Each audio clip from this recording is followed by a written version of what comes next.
フロントウィング。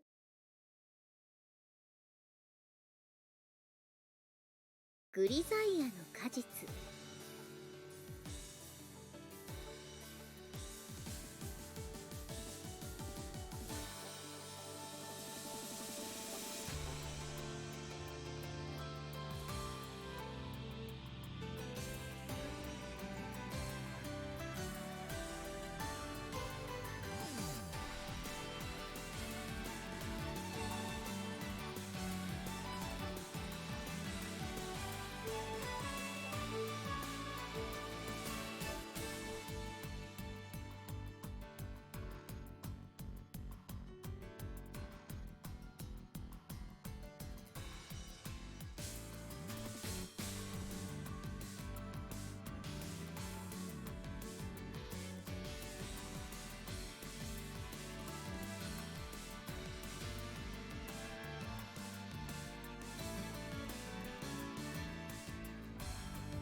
Hello, everybody. Hope you're all doing well today. Guess what decided to start working again when I kind of loaded up Streamlabs late last night to change the camera source. My original camera source, and the new one decided to stop working, so I don't know what the hell that was about. Regardless, I have camera. No scuff this time. For now. Fingers crossed.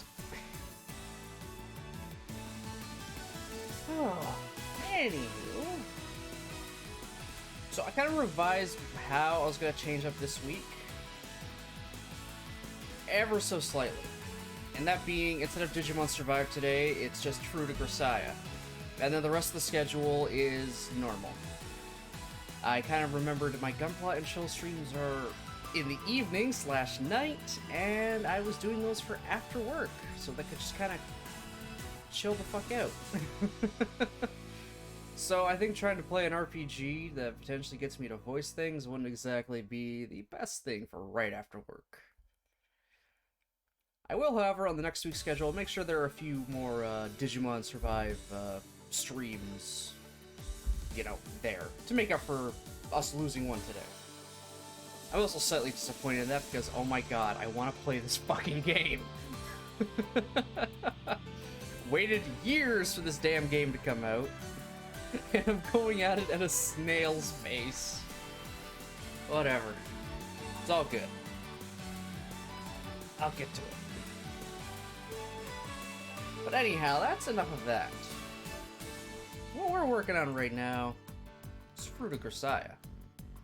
We're on Sachi's route, and we are near the end. 続けますね。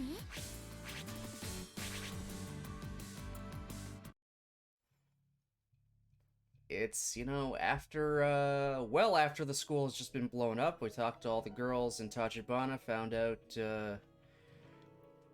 how everyone seemed to be cool with the fact a building exploded, no one seemed to care. Apparently it was all according to plan. Somewhat.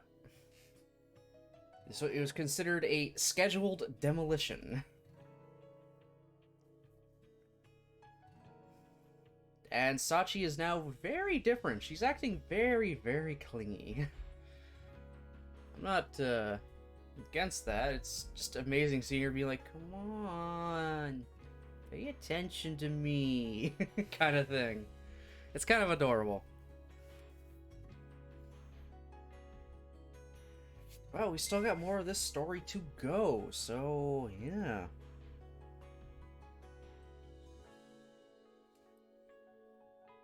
Still have a lot more of this story to go, but I'm gonna try to finish it off today. We're this close to the end. I would love to finish it off today, so the next time I play, I can start a brand new route. Alright, so here we go.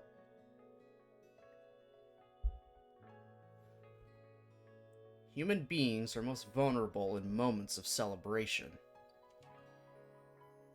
Growing up in a house where a thoughtless smile on my face could earn me a punch to the jaw, I figured that much before I even graduated from elementary school. Okay, Jesus Christ. A smile on his face, okay, so Yuji was straight up abused as a kid. That's fucked up. Probably because of that, I've always been pretty cautious about making my real feelings too obvious to others. And by the same token, I'm aware of associating carelessness with danger more strongly than most people. I make a conscious effort to stay alert, if not tense, at all times. But as I've just been reminded, true carelessness is something that sneaks up on you. The nastiest surprises always come when you don't even realize you've let your guard down.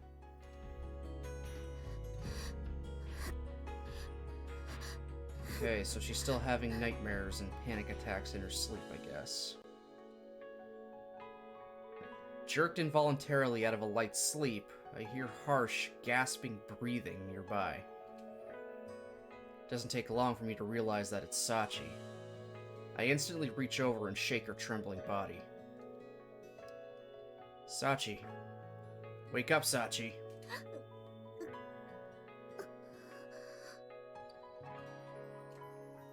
When I call her name, her eyes slide open quickly enough. Sachi? おはようございます。ゆうくん。Alright, so she's having night terrors. That's wonderful. Just wonderful.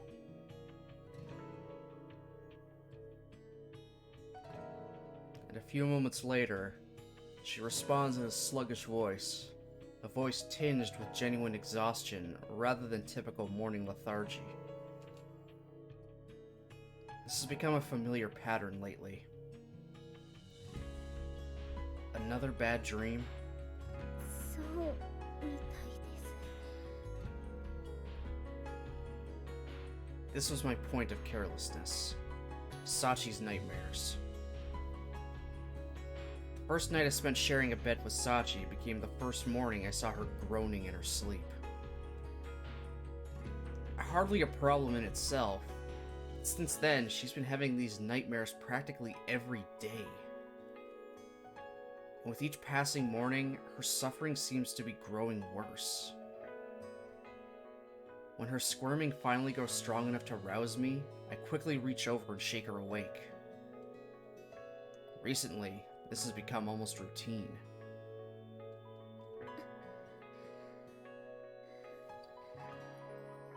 Poor girl. She's been through a hell of a lot.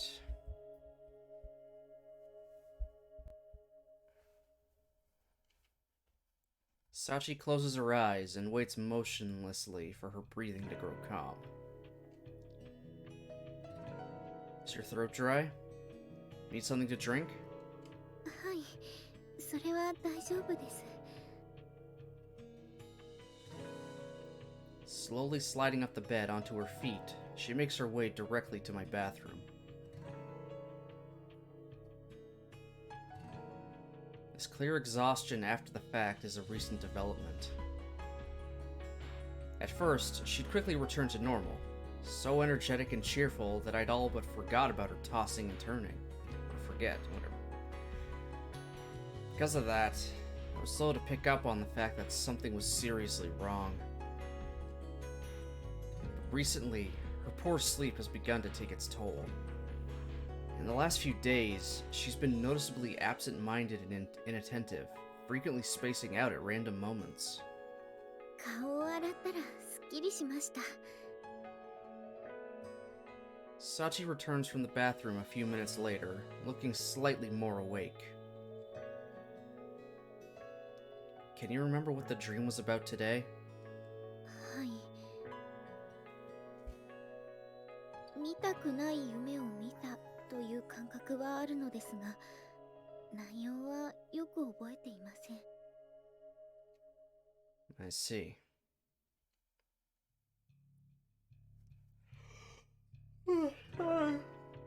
Oh man. Talk about also not having a great sleep.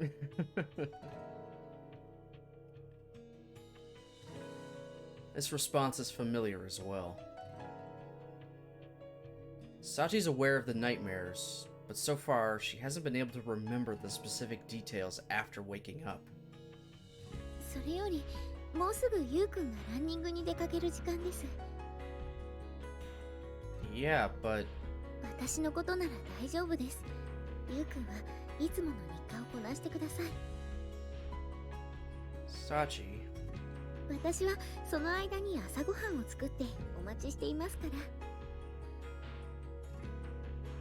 alright. When Sachi's like this, the world's longest lever couldn't budge her. Trying to push the issue wouldn't be productive. Reluctantly, I leave my room and head out for my run.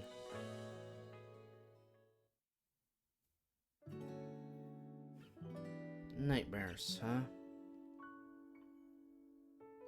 Alone on the rooftop of the dorm, I mutter the word to myself.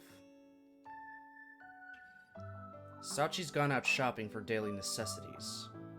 Finding myself with a little free time on my hands, I wandered up here to think things over. Mental exhaustion is a hell of a lot harder to deal with than the physical kind. It doesn't always show in the face. Sachi told me she was quite alright, and it didn't look like she was consciously telling a lie. That just means the girl isn't fully aware of what these nightmares are doing to her. If anything, that makes the situation all the more troublesome. I need to take action quickly. Bad dreams occur more often when there's something weighing on your mind. This constant barrage suggests Sachi's deeply troubled by something on a subconscious level. To resolve this cleanly, I need to identify the specific cause of those nightmares. But given that she can't provide me with any information on their content, I don't have many clues to work off, whatever. I'm not sure where to begin. 天音の無駄にでかいあの胸には一体何が入っているんだ Huh? The hell? Rudely pulled out of my ruminations, I turned toward the unexpected interloper. Machina standing a few feet behind me with a shit-eating smirk on her face. Oh my god. Actually said a shit-eating smirk. どう私とお兄ちゃんのシンクロ率に驚いた Wasn't what we were thinking about at all. So, you failed. That sync rate is 0. Yeah. Synchronization rate, approximately 2%. Astonishing, in a way. そんなの全然嬉しくないのよさ Well, what are you doing up here? ジュースを買いに来たらお兄ちゃんの姿が見えたからちょろっと吹き替えをやってみただけなのよさ Practice my dubbing? Okay then. That a fact? そういうお兄ちゃんこそ何してたのもしかして習ってた最中 Yeah, contemplating my navel. I'm gonna guess she means navel gazing. Not really. Just thinking about something. 考え事ユミちゃんのパソコンの壁紙が何の画像になってるかとか Okay, seriously. Yumiko is like the degen gremlin gamer GF that many people want. At this rate. I need to know more about fucking Sakaki. I cannot wait till I get to her route. Yet I'm leaving her for last.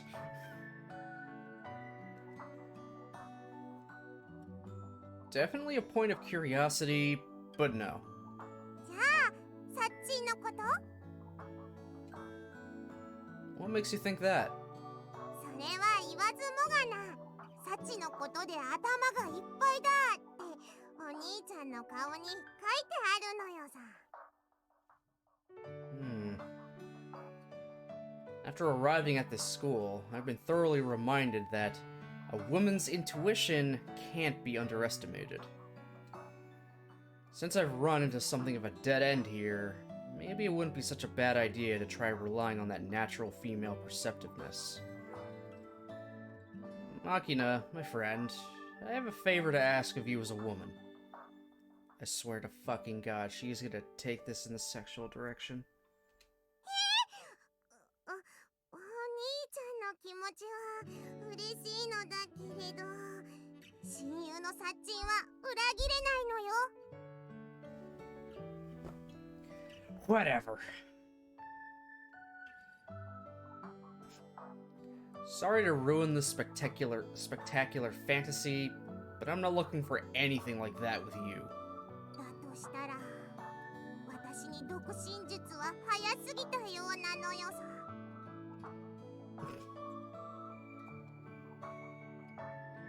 Okay, no matter how desperate I might be, turning to Machina for advice might have been a little rash.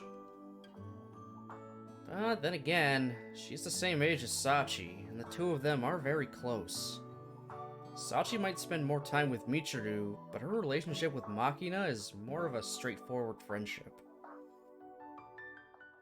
In other words, there's a decent chance the girl has the information I need. Alright, Machina, allow me to rephrase that. I have a favor to ask of you as Sachi's best friend. お？なんか急に顔がマジになってるけど、何が聞きたいの？ I need you to answer a serious question. Has Sachi talked to you about having nightmares recently? No, at any point since she's transferred in. 悪夢？ Anything come to mind? Even just dreams in general. Try to remember. サッチンとはいろんな話をしたけれど、そういえば夢の話はしたことがないのよさ。 Have you ever seen her groaning or thrashing around in her sleep then? 残念ながらそういうところも見たことはないのよ。 Well, the best friend ankle didn't work. I see. そういえば。 Oh? What? You remember something? サッチンが行方不明になって病院に入院してた時、一度だけ夢を見てうなされていたことがあったのよ。 Okay, well, not super helpful, but it's something. Did she say anything in her sleep? 確か何度もごめんなさいって謝って、最後にお父さんお母さんって。 I see. サッチン、どっか悪いの？ Apparently my concern is pretty transparent. Machina peers up into my face with an anxious expression. She's just been having a lot of bad dreams lately, so I wanted to gather any information I could. It's nothing you need to worry about. だったらいいのだけれど、もしサッチンに何かあってもお兄ちゃんなら何とかしてくれるって私は信じてるのよ。 Yeah, leave it to me. I drop a hand onto Machina's head and ruffle her hair around a little in my usual way. んじゃ、私はジュースを買ってザリガニに餌をあげてくるのよさ。 Her expression returning to a reassured smile, Machina shows me the jumble of coins in her hand, then trots back inside the dormitory.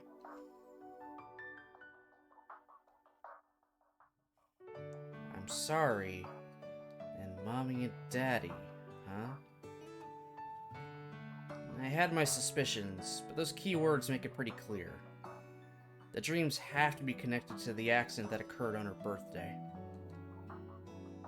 Sachi decisively stated that she still loves her parents, despite their cold attitude towards her near the end.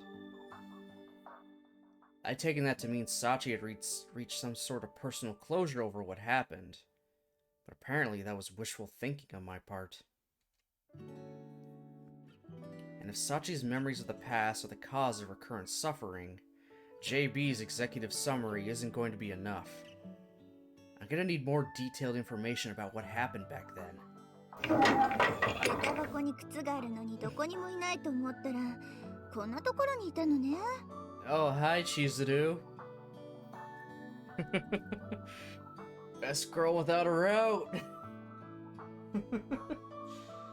Dude, I love this fucking principal.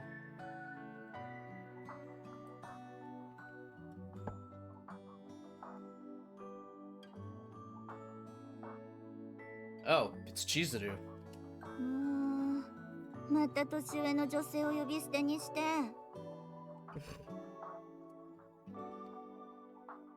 Figured I could just keep saying it until you lose the energy to complain. そんなことはありません。 Anyway, sounds like you were looking for me. What do you need? ああ、そうそう。あなたと話すときはいつも本題を忘れそうになるわ。 Grumbling pointlessly in her usual manner, Chizuru takes out a thick envelope from under her arm and offers it to me. What's this? あなた宛ての荷物よ。 Delivery? What, from Ichigaya? それは差出人を見ればわかると思うわ。Read, dumbass! I silently accept the envelope and look for the sender's name in the corner of the label. Komine Akihiro? Komine? Is this... ええ、秋広さんは小峰さんの保護者であり、俗柄的には小峰さんのおじさんにあたる人よ。 Okay, why is her uncle sending us something? That, I'd love to know. Why is he sending us something? Why would Sachi's uncle send me a package? What's in this thing? それは私にもわからないわ。 Maybe try opening it, dummy. 私はただそれを風見くんに渡して伝言を伝えてほしいと頼まれただけだから。 A message? 荷物のことで話したいことがあるから、もしよければ電話をかけてほしいって。 Oh. Sends a package to someone he's never met, and now he wants a phone call too? I don't get it. あなたと小峰さんは小さい頃に会っていたから、幼い頃に面識があったんじゃなかったの？ No. I never went to Sachi's house. Didn't even meet her parents, let alone her uncle. そう。だとしたら確かに変な話ね。 Yeah. In the first place, how does this man even know I exist? Sachi sent him a letter, that's how. We know that. And we did say, yeah, let him know about me. Oh, wait. That's right. I do have an idea what this might be about. 何かあったの？ Yeah, Sachi just recently sent her family a letter about how things are going. Said she was mentioning me. なるほど。それで風見くんの名前を知って、あなたと話をしてみたくなったという可能性はあるかもしれないわね。 Maybe. But even if he knows who I am from the letter, I don't understand why he'd suddenly send a package directly to me. If Sachi told him a little more than she should have, there's always the possibility he might be looking to give me a stern parental talking to. In any case, since I'm currently in need of detailed information regarding Sachi's past, this is a convenient coincidence. どうする？あなたにその気があるなら、預かっている番号を教えるけ Yeah, ど。 it's a little too bright for my liking. Alright, yeah. I'll give him a call.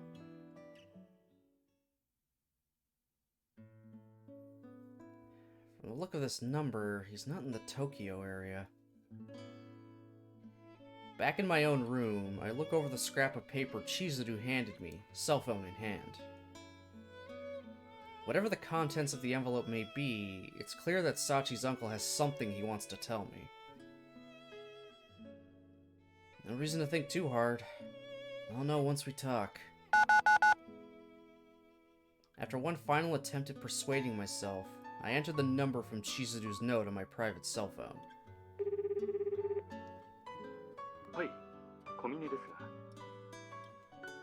When the call connects, I hear the voice of a seemingly mild-mannered middle-aged man on the other end of the line.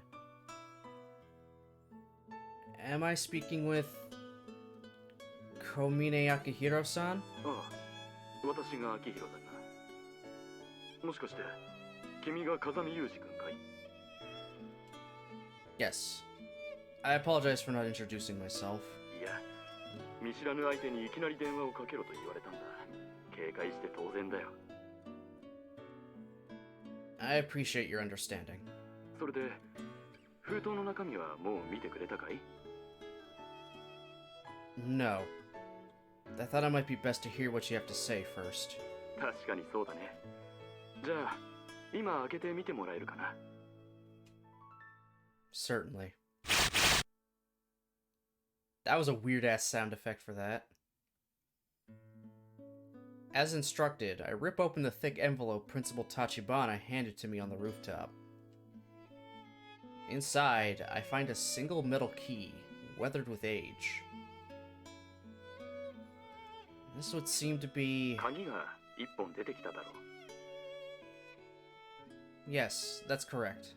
それはね、サチの実家の隣に立っている工場の鍵なんだよ。 The workshop?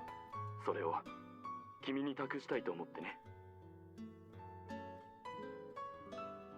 Okay, why is he sending us the key to the workshop? I understand what you're saying, sir, but why would you give this to me? ああ、これはすまない。まずはそれを話すのが先だったね。 I'd appreciate some clarification, yes. 私はね、風見くん。この前届いた手紙を見て驚いたんだよ。 Shocked? ああ。私とサチが最後に話したのは、あの子が行方不明になった事件があった後のことで。その時に、時間が取れるようだったら、夏休みに帰ってくるといいという話をして別れたんだ。だが、お盆を過ぎてもサチが帰ってくることはなく、連絡一つない。それでさすがに、私も家内も心配になって電話をかけてみようかという話になったところであの手紙が届いた。そして中を見てみれば私たちが驚くようなことがたくさん書いてあった。昔のように生き生きとした文章で友達のことや学園での思い出が綴られていて、最後にはだから私は今幸せです、そう書いてあったんだよ。You don't say. 他にも幼い頃に遊んでいた男の子と再会して彼女にしてもらったと嬉しそうに書いてあってね。その子がどんなにすごい男の子なのかが熱心に書かれていた。それが風見くんだったんだよ。 I see. So that's how you learned about me. ああ、おそらく君はもう気づいていると思うが、あの子は幼い頃に目の前で起こった事故が原因で他人の頼みを断れない子になってしまった。そしてまるでロボットのようになってしまったあの子は普通の学園での生活は困難と判断されて、 Yeah, she burned the last one down. 美浜学園への入学を余儀なくされたんだ。 Yes. そんなサチがあんな手紙を送ってきたんだから本当に驚いたんだよ。そしてサチを変えてくれたのはカズミくん、君なんだろ？ No, but I only gave her the opportunity to realize something about herself. If the Sachi you knew has changed, Akihiro-san, it's entirely the result of her own efforts. そうか。だったら改めてお礼を言わせてもらうよ。ありがとう、カズミくん。And I do like how Yuji is being very polite. Even using honorifics and stuff with him. He hasn't used honorifics with, like, anybody.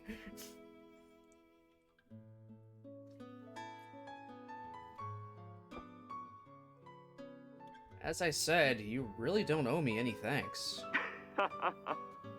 若いのに謙虚だね。 You're very kind, sir. それで私がその鍵を君に送った理由なんだが、私たちはあの子に一つだけ黙っていることがあるんだよ。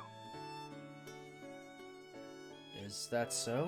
ああ、あの子を襲った事故が起きたのは10歳の誕生日の日だったということは知っているかい？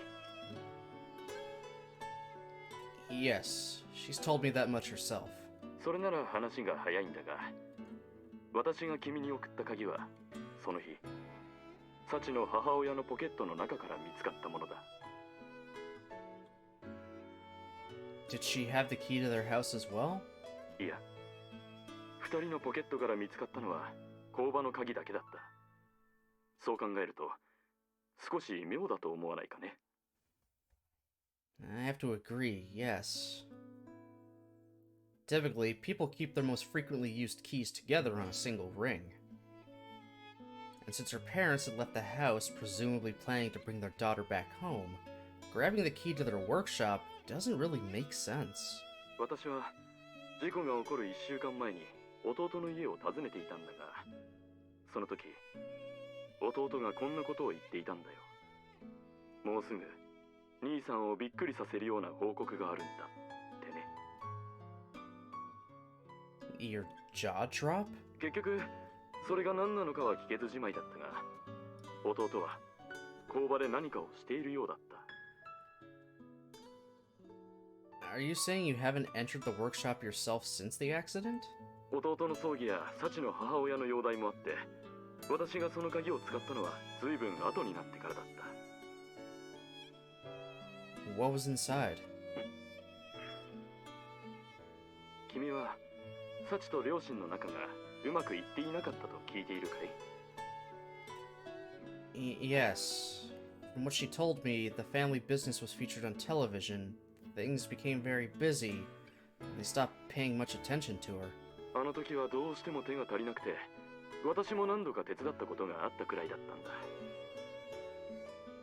Is that so? 弟はね、男3人兄弟の末っ子で、兄弟からも両親からも一番甘やかされて育ったんだ。だから自分にも子供ができたら、うんと甘やかしてやるんだって、そう言っていてね。実際あの子のために納期を遅らせたり、仕事をキャンセルしたりするのはしょっちゅうだった。Sounds like quite the doting parent. そんな弟がどんな思いでがむしゃらに頑張っていたのか。工場の扉を開けた時、それが伝わってきたよ。And you're saying Sachi doesn't know? あの子は自分がいい子にしていなかったせいで、あの事故が起こってしまったと思い込んでいてね。事故の直後は両親の話をしただけで吐き出してしまうくらい罪の意識を感じていた。それで心療内科の先生とも相談して、実家にはなるべく近づけない方がいいということになったんだ。ただいつか真実とも向き合える日が来た時のために、工場はあの日のまま私が管理しているんだよ。そう言うと聞こえはいいが、弟はいくつかパテントも取っていて、その利益で固定資産税を払っているだけなんだけどね。It's been sitting like that ever since the day of the accident? ああ。でもあの手紙を書けるようになったのなら、ちゃんともうその日が近いんじゃないかと思ってね。And therefore you sent me this key. ああ。今のサチのことを一番理解している風見くんがその必要があると判断したなら、その鍵を使ってほしい。Are you really comfortable leaving something this important to my judgment? これは既婚者の勘だが、サチは風見くんのことをとても信頼している。Never met you. This is the first time speaking to you. Never seen your face. But I trust you as a person-to-person basis. Just that trust. You helped her get better this far. That's just damn. That's a massive amount of trust.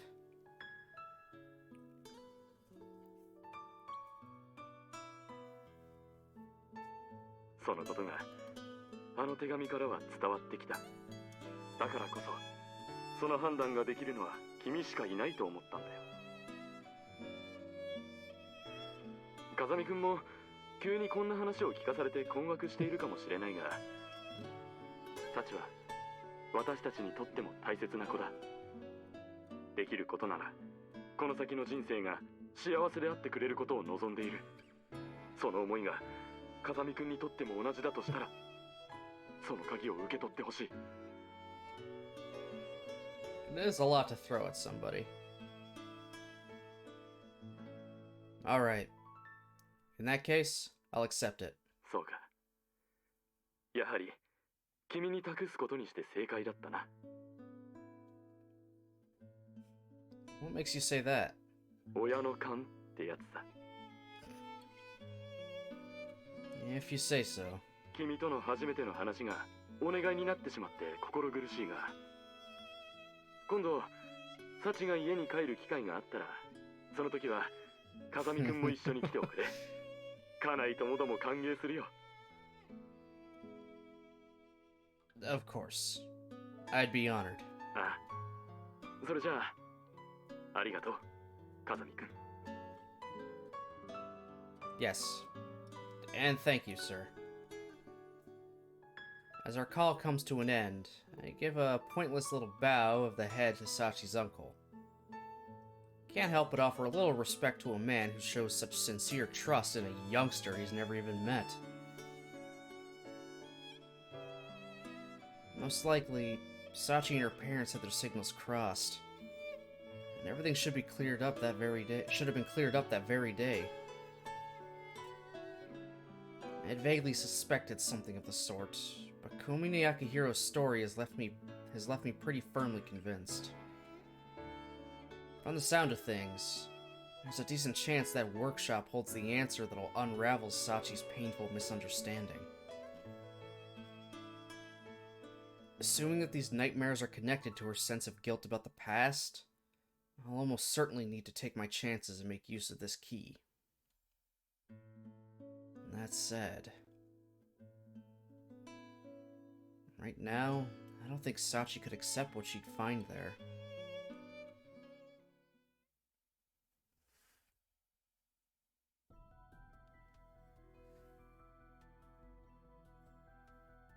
My dreams are always the same, but not today. Today, I dreamed of a girl in a small, dim room, weeping and wailing. When I squinted my eyes against the darkness, I realized the girl cowering on the floor was Sachi.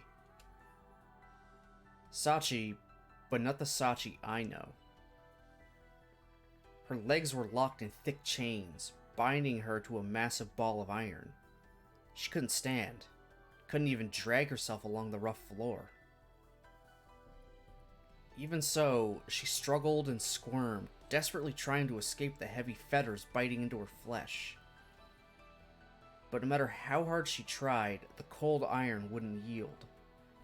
Every twist and turn only brought more anguish. In the end, she stopped trying. Sachi was sealed in that gloomy prison with no chance of escape, and I was powerless to help her. I could only watch her, exhausted and hopeless, slowly wasting away. Oddly enough, I'm freed from that despairing nightmare by the same thing that announced its arrival. The sound of Sachi screaming. Jesus Christ. That was quite the scream. The ear-splitting shriek jolts me awake, adrenaline coursing through my veins.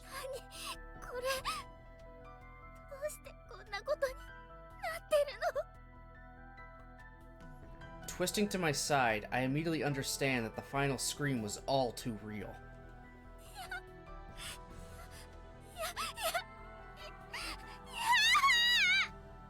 Jesus Christ.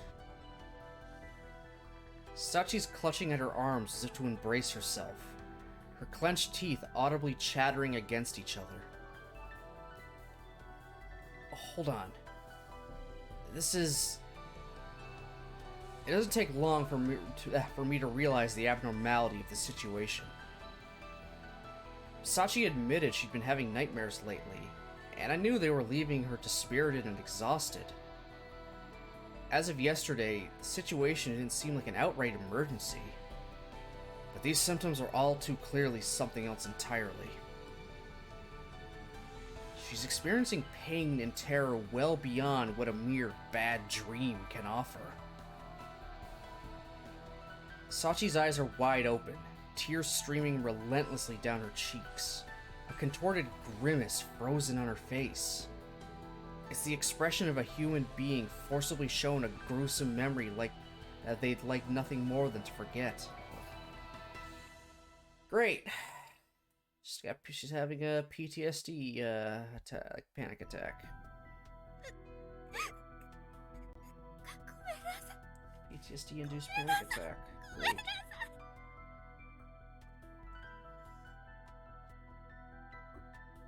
Even as these alarming thoughts run through my head, Sachi continues to grind out apologies like a broken wind-up toy. Damn! I don't know exactly what she's seeing right now, or what triggered her to suddenly enter this state. Whatever the answer to those questions may be, I can't allow this to continue even a second longer. Hey, Sachi! Wake up!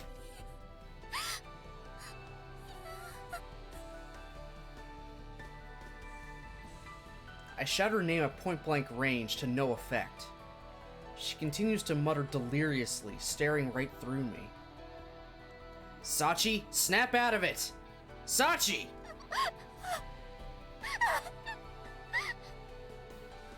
Jesus Christ. Even when I shake her by the shoulder almost too vigorously, the light doesn't return to her clouded eyes. God damn it! What do I do? How do I make her hear my voice? Just got an idea? Are we gonna end this horrible moment?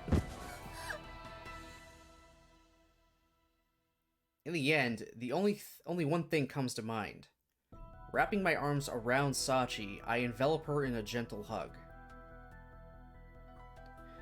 It's alright. It's alright. Keeping my voice as calm as possible, I whisper reassuring words in her ear. Just like my master used to do for me. Using the simple warmth of my body, more real than words can ever be, I speak directly to Sachi's heart. Okay, so Yuji has gone through PTSD himself, apparently. Holy hell. In time, Sachi's previously frantic breathing begins to slow, and the violent trembling of her body gradually subsides.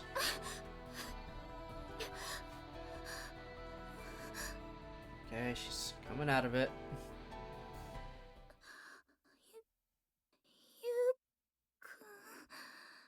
Also, going to bed wearing stockings and a skirt and sweater? Also, usually you're in your school uniform when you're in bed? The hell? Like, what? That can't be comfy. Finally regaining her consciousness, Sachi looks up at me with the eyes of a disoriented child. You alright, Sachi?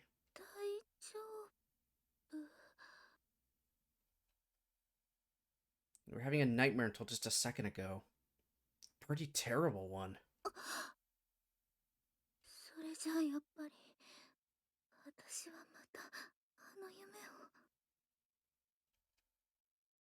That dream? いえ、なんでもありません。それより、ゆうくんにお見苦しいところをお見せしてしまいました。小峰幸、一生の不覚です。 When I try to prod the conversation forward, Sachi avoids the subject with a forced attempt at humor. というわけで、ちょっと顔を洗いに。Hold it, Sachi. I reach out and catch Sachi's arm as she tries to flee. What's torturing you like this? 苦しめられているなんて大げさです。また、ちょっと怖い夢を見た。Sachi, this is beyond just, oh, it was a little scary dream. No, this is bad. Okay, I need the full light.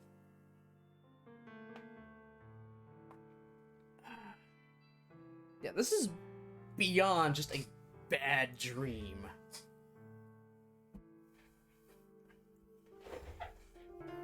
You're literally screaming in your sleep. That's not good.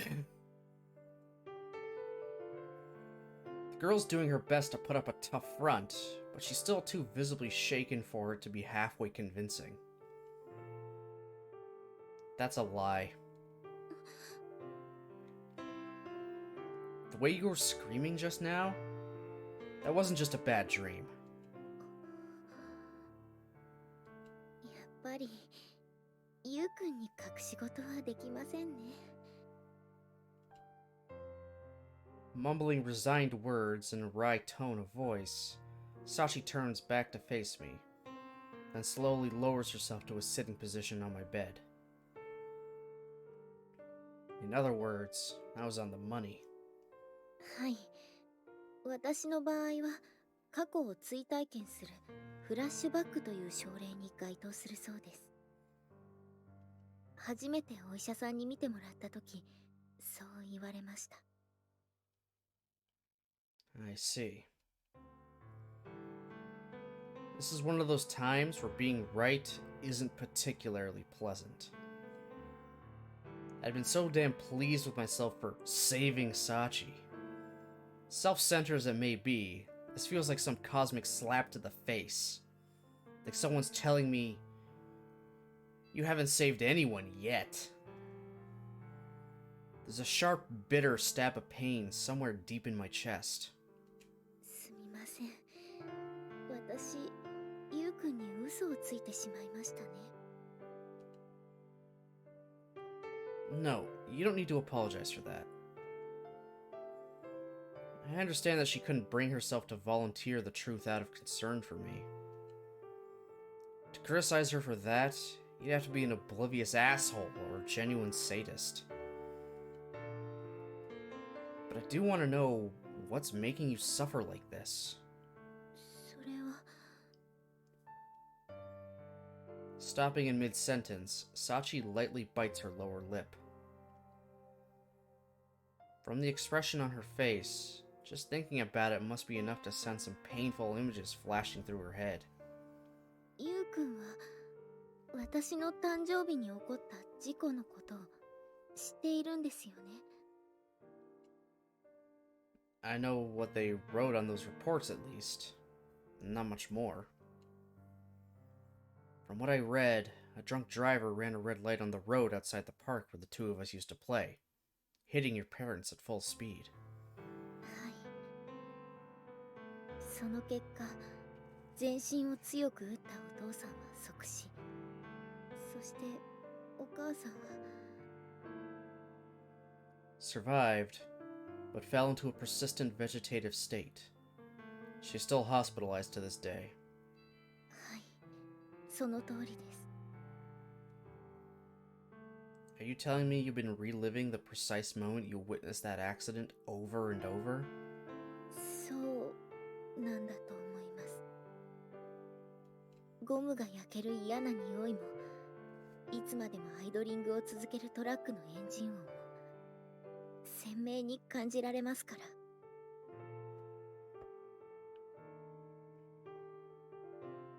ら。でも私が本当に怖いのはたった一つの言葉なんです。 A word? はい。トラックにはねられた直後、お母さんにはまだ意識がありました。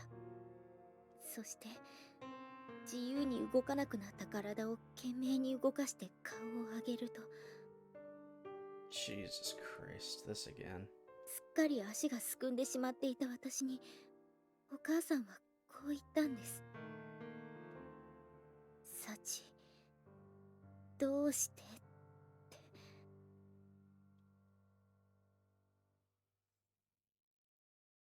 て。 And the worst part is that was on her birthday. Ugh. それは私にとってとてもショックな言葉でした。どうして今日はお家にいてくれなかったの？どうしてもっといい子でいてくれなかったの？私たちがこんな目にあったのは全部あなたのせいなのよ。そう言われているような気がして。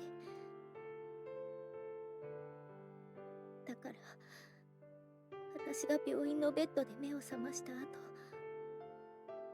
お母さんが助かったと聞かされて、最初に怖いって思ってしまったんです。本当ならよかったってそう思うはずなのに。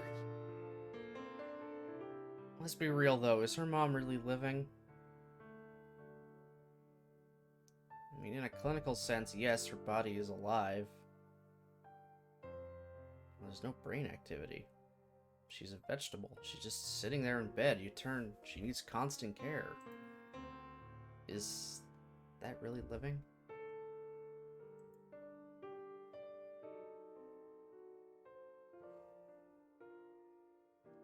もしお母さんが目を覚ましたら、その口から私を憎むような言葉が出るんじゃないかって。それが怖くて、退院した後もずっとお見舞いにすら行けなくて。お父さんやお母さんから恨まれないような子に少しでもいい子にならなくちゃって、そう思って。I don't think Sachi's ever shared these feelings with anyone else. In parallel to this cascade of raw, honest emotion, a constant stream of tears flowed down her cheeks. だから That's enough. As words finally fail her, I embrace her trembling body. Sorry for making you talk about something you didn't want to remember. いえ、私の方こそすみません。でも、もう少しだけこのままでいさせてください。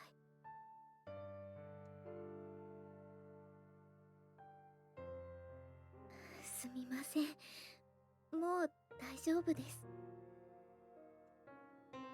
A little after the sun begins to peak above the horizon, Sachi lifts her face from my chest and smiles at me.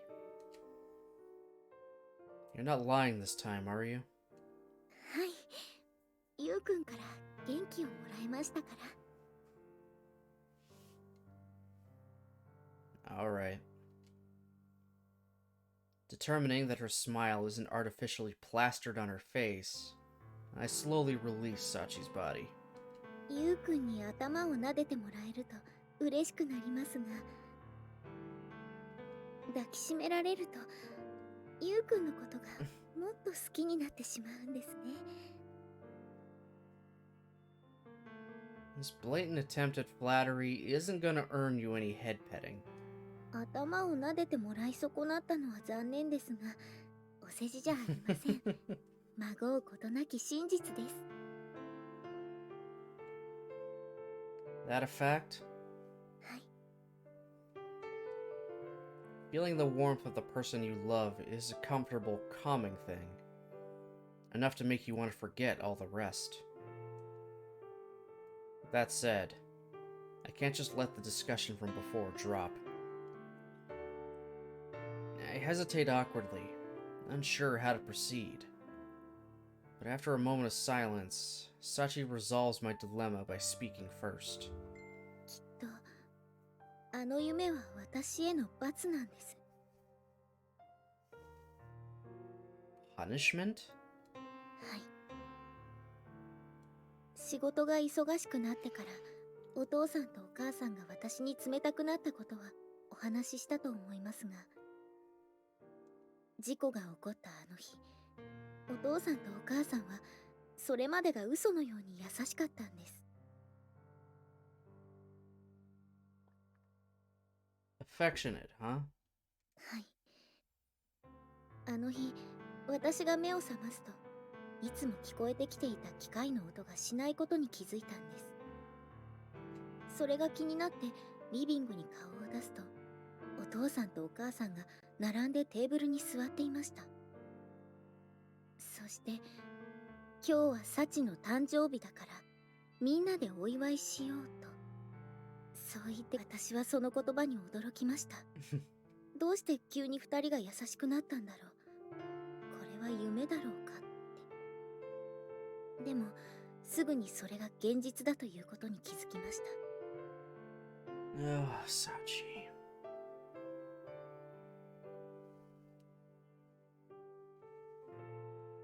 そしたら、急に腹立たしくなってきたんです。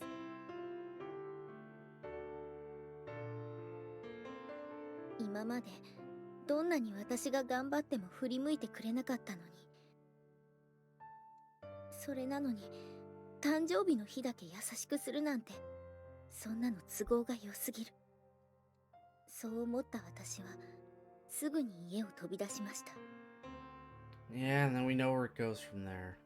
そして私はゆうくんとの待ち合わせ場所だった公園に向かい、 Even though we already told you the day before we wouldn't be there.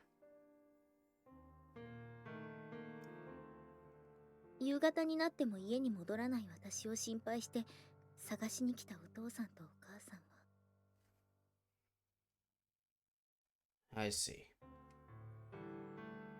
That explains how Sachi convinced herself the accident was her fault. だから私がどんなに後悔しても、どれだけいい子でいようとしても、あの日に事故が起こったという事実は消えません。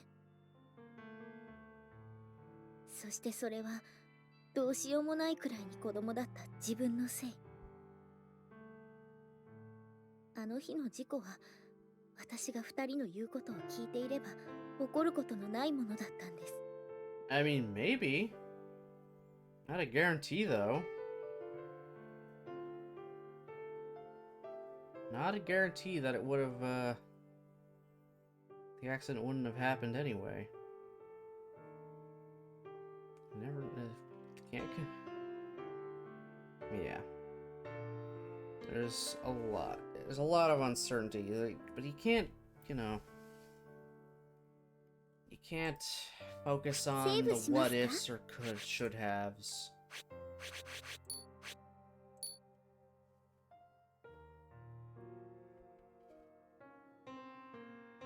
It's a tough thing. You do think back, and if I had done this, this wouldn't have happened, but if you just dwell on that stuff, you're never going to be able to move past it.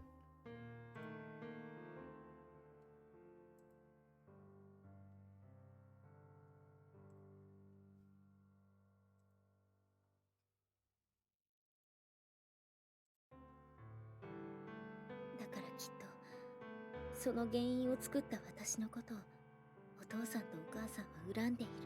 I'm not gonna blame you for that. そう思っている限り、私はあの日の夢を見続けるんだと思います。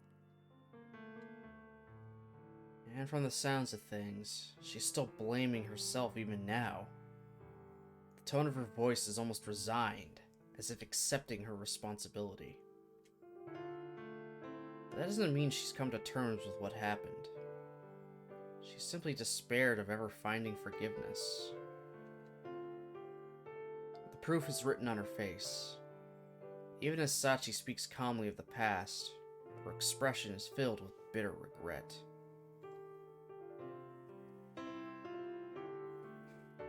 Alright, I understand where this is coming from. But there's still one thing I don't get. Up until just recently, I'm pretty sure you weren't having daily nightmares, let alone traumatic flashbacks. What happened? Do you have any idea why they've gotten so bad? それは多分今の私が幸せを感じているからなんだと思います。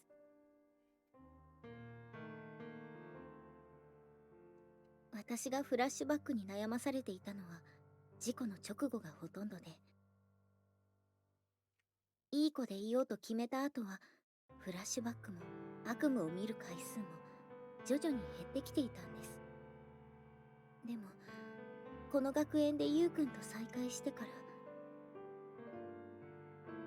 自分の間違いに気づいて大切な人と一緒にいられるという幸せな時間を実感するようになってから、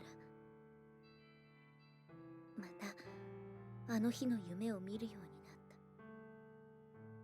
なった。だとしたらお父さんとお母さんが私のことを怒っているのかもしれません。 No, they wouldn't be. They'd probably just be upset that you ran away in general, but not gonna blame you for a drunk driver happening to come by.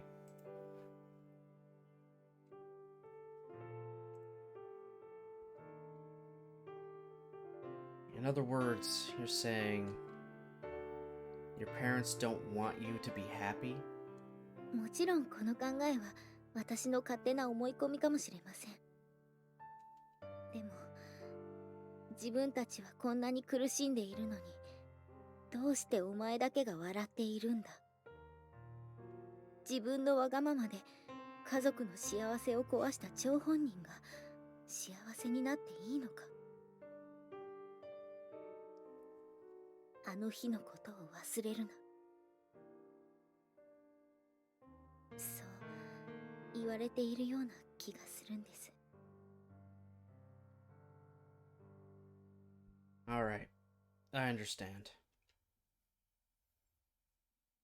I committed the sin of disobedience. My selfishness led directly to that accident. Of course, my parents would resent my happiness. Her father's dead. Her mother is still asleep in a hospital bed. They can neither confirm nor deny that belief, let alone offer Sachi their forgiveness. With no possibility of resolution, your sense of sin swells grotesquely inside you like an ugly black tumor. I really do understand. The circumstances were very different, but I carry similar feelings about the deaths of my own parents. Unless you know a way to turn back time, the debts you owe the dead can never truly be repaid. They can never accept your apologies or excuses. Sachi too realized that harsh truth. Desperate to escape the torture of her flashbacks, she reduced herself to a shell of a human being. Numbing her own feelings, she overrode her identity with that of the good girl. And it worked. The nightmares left her. But thanks to my meddling, Sachi's returned to normality. Once again, she's defenseless against her dreams. It makes sense.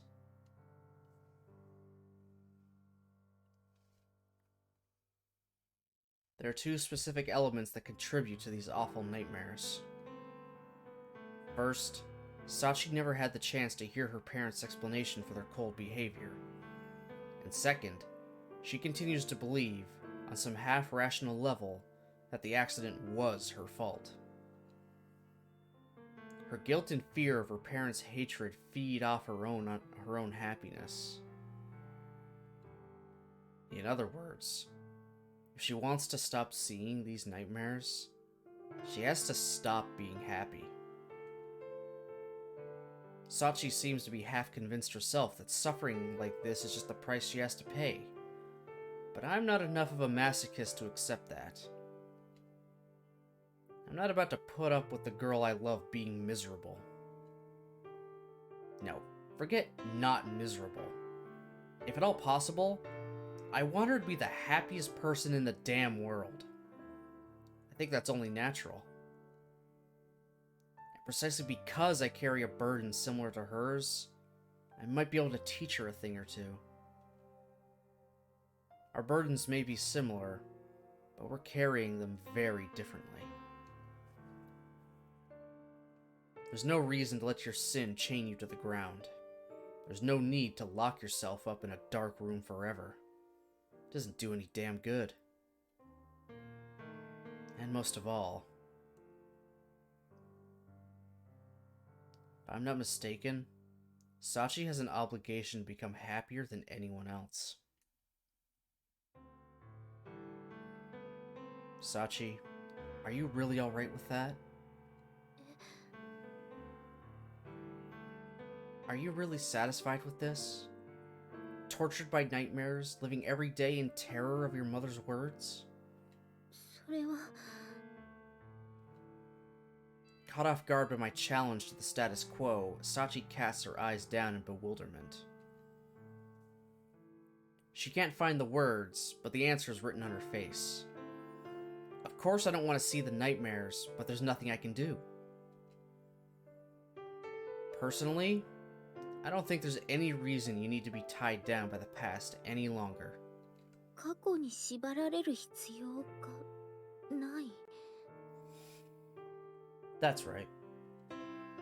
Keeping that in mind, I'm gonna tell you a way to get rid of those nightmares that are giving you so much trouble. Jesus Christ, learn to speak, Baron. What you do with that knowledge is up to you.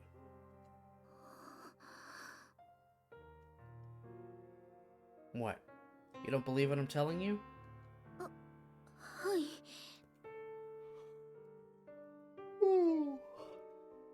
私が過去に縛られる必要がないってゆうくんが考えているだけでもびっくりなのに。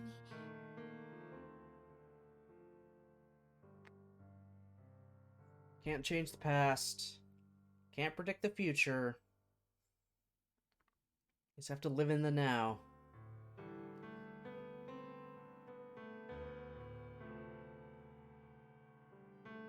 悪夢の解決方法を教えるだなんて。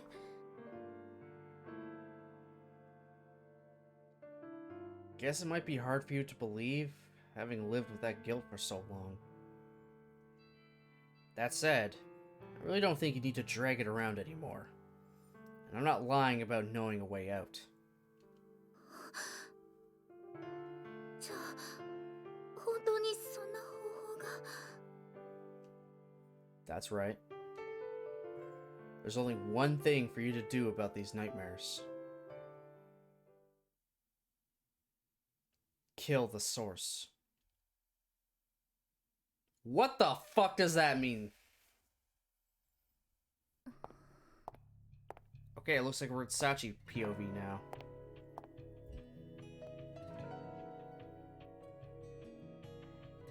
To end my persistent nightmares, I need only kill the source.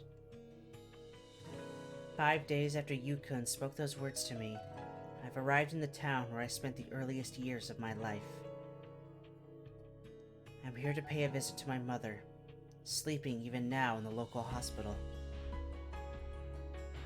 In this, as in so many other things, I was guided by Yukun's advice. There's only one thing for you to do about these nightmares. Kill the source. 殺すこと。 That's right. Your sin won't be forgiven. It's just not possible. So if you want to free yourself from this guilt, you've got no choice but to eliminate its source. その原因を殺すって、まさか私のお母さんを。 That's up to you.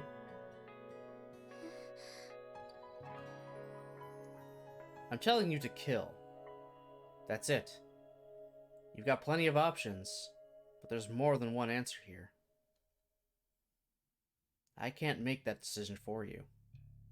You have to do this yourself. Jesus fucking Christ, dude.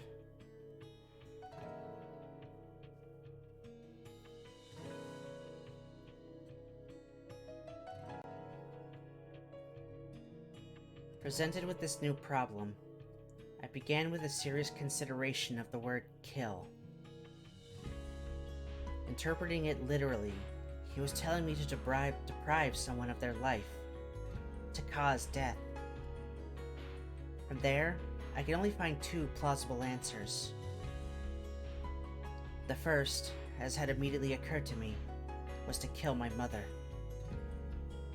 The second was to kill myself, to end my own life. But even now, I'm not confident that I correctly identified the options of which Yukun spoke. True, killing my mother might put an end to my fear of her final question. And if I die, I'll no longer even be capable of suffering or feeling guilt. But fundamentally, I can't help feeling that the act of killing itself is a very extreme way of approaching these problems. Well, Yuji's a guy that has extreme solutions to every goddamn problem. Is this gonna be more of a shock value kind of thing?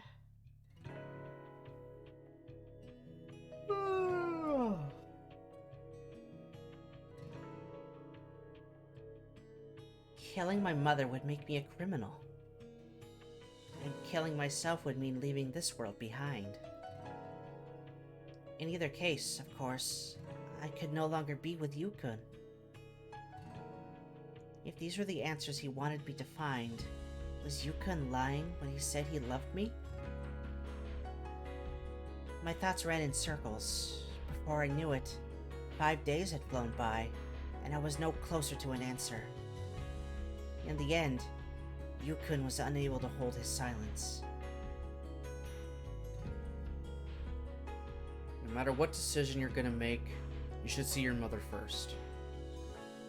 I think you're capable of that now, Sachi. It's only been a few hours since he spoke those words. お母さんに会う。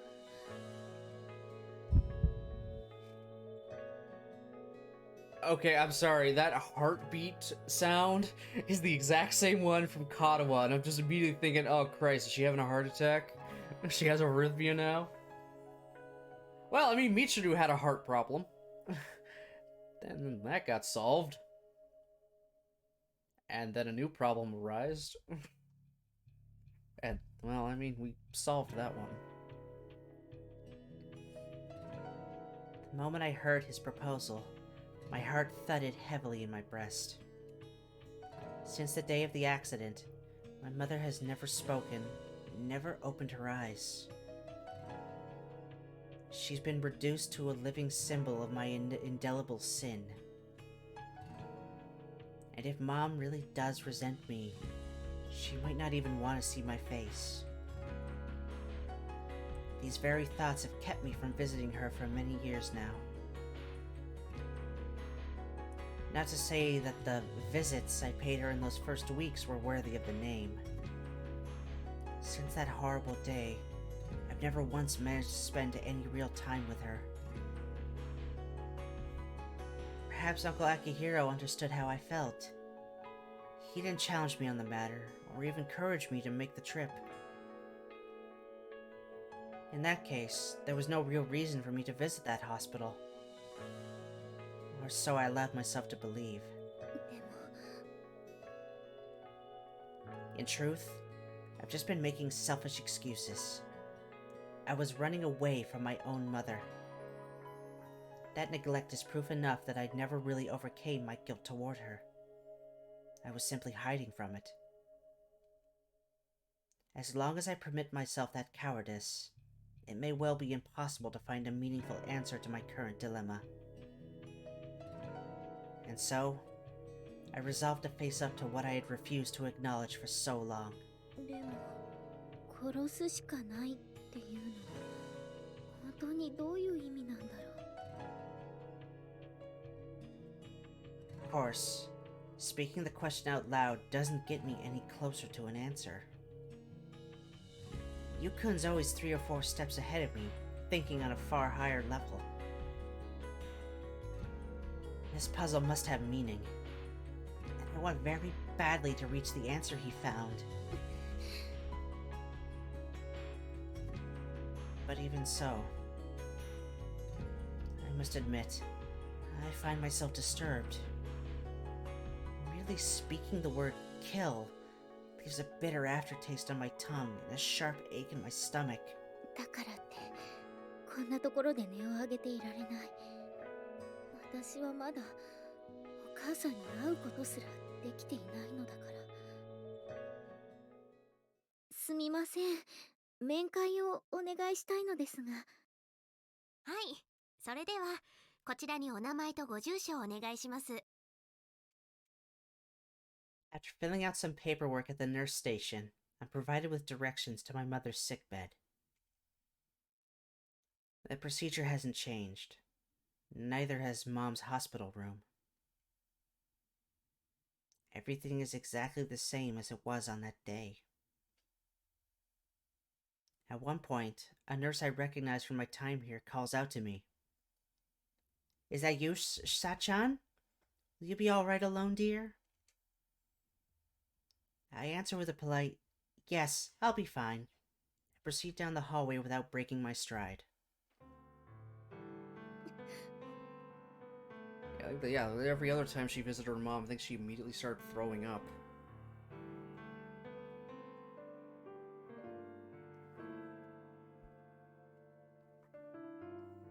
But when I finally arrive in front of my mother's hospital room, my breath catches in my throat. And with that as a signal, my previously functional legs abruptly turn to clumsy leaden stumps. My head begins to throb violently. Yep.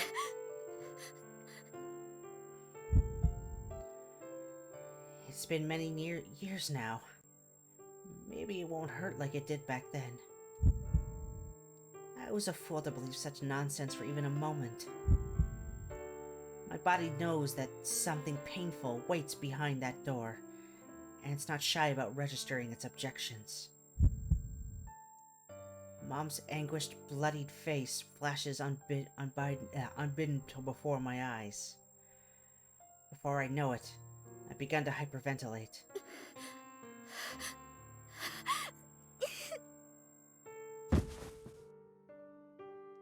Gradually, even standing grows perilously difficult, and I find myself leaning heavily against the corridor wall. ちょっとさっちゃん、大丈はい、大丈夫ですから。夫？分かったわ。でも無理だと思ったら、すぐに人を呼んでね。ありがとうございます。Apparently sensing something of the desperation I feel from the exhaustion on my face, the nurse kindly withdraws. To tell the truth, I don't even remember what I said to her just now. Just keeping myself conscious is taking every ounce of effort I can muster. 大丈夫。大丈夫だから。Trying very hard to convince myself of that, I forcefully throw open the door of the room, letting the momentum carry me stumbling inside.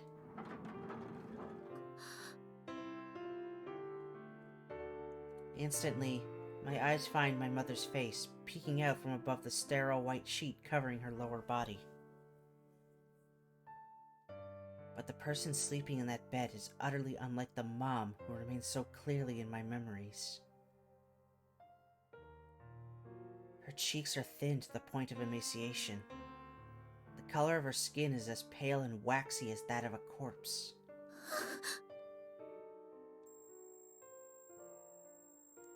And yet, seeing her transformed like this brings back, with astonishing clarity, that awful moment when I was first guided into the intensive care unit.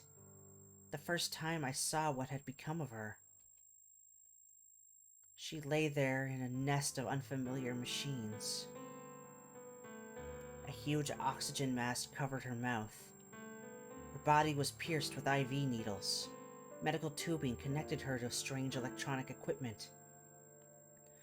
And even as the machines hissed and clicked around her, my mother simply lay there, so still it seemed she'd been transformed to stone.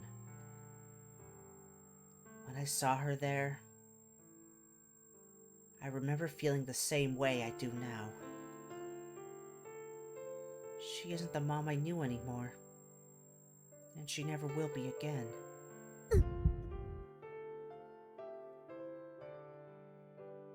ねえ、どうして私のお母さんはこんなことになってるの？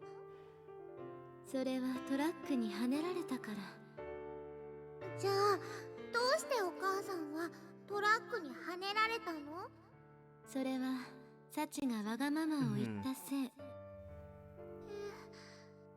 そう、サチが私をこんな風にしたのよ。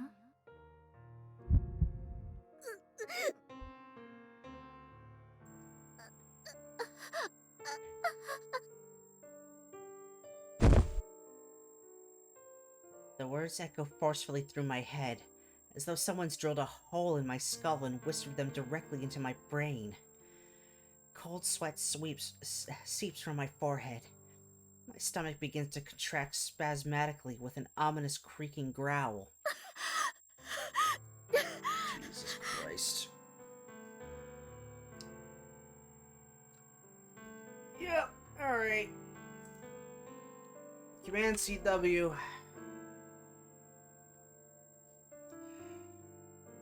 Yep. That's all I can do at this point. Content warning, folks. This is someone going through some, PTSD.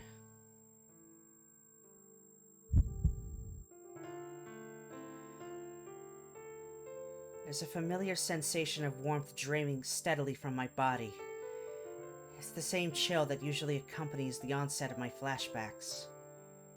Hey, Brozard, what spiciness I just walked into? Well, let's summarize everything you've missed so far, Brozard, just in general. We blew up the school. Sachi realized if she does whatever anyone wants her to do, she could lose things that mean things to her, like said school. Yeah, a lot happened. We're now officially dating each other, like truly, even saying we love each other back and sleeping in the same bed. And then Sachi is now having night terrors. And having panic attacks and stuff because of PTSD. Because she feels guilty about being happy after her parents have died. And Yuji's good old solution to that is you have to kill the source of your guilt. And in Sachi's mind, that means one of two things. Kill my, vegetable of a mom, or kill myself. But she's going to see her mom first and is having a panic attack. Right now. Yeah. That's what's happening. So we're visiting her comatose mom in the hospital. And then deciding whether she's gonna kill her mom or kill herself. Either way, she'll be free of the guilt she feels. Because that's Yuji for you. Let the past die. Kill it if you must. Oh, God, don't even remind me of The Last Jedi.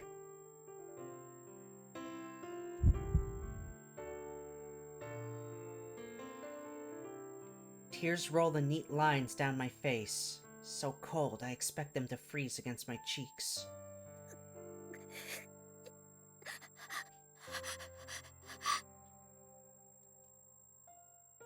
It's fortunate that I didn't eat anything before this trip. Had I chosen to stop for lunch, I'd likely be vomiting it up right about now. That was the usual conclusion to my visits in the old days. I would empty my stomach, a nurse would come running up, and that would be that. But today is different. Today, no one ushered me in here.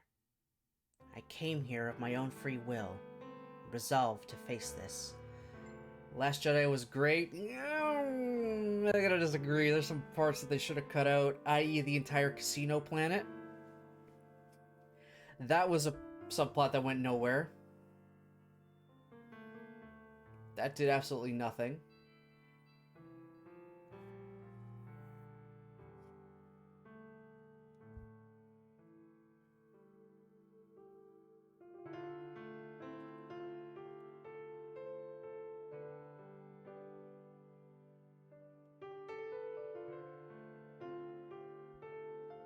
The new series sucked ass. It has a lot of problems. I will say that. I like the ideas they were kind of going for. They didn't execute them that well. Also, hey Nick, how's it going? And also, hey Brozard, no, I don't think I actually asked how you were doing either.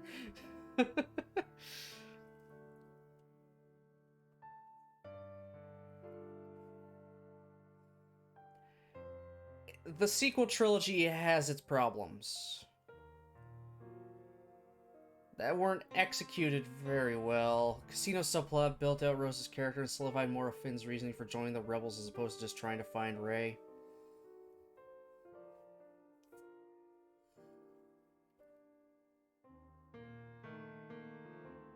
Also, it further showed Poe's ineptitude as leadership. I mean, yeah, true.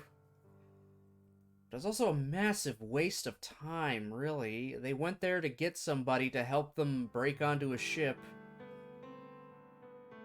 and then everything they did there was rendered moot because the guy was a turncoat no matter what. So I was like, okay, we did this, and it accomplished literally nothing.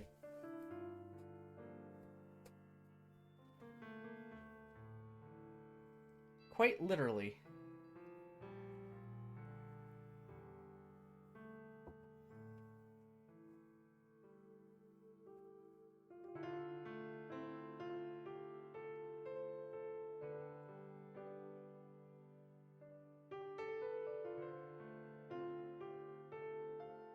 Also, the movie feels like it should have ended earlier than it should have. Like, the whole last act on that planet where they're just kind of holding out and sort of going through freaking the beginning of Empire for some reason. That just really felt kind of tacked on. It's like, okay, the movie feels like it should have ended. This feels like a midway point.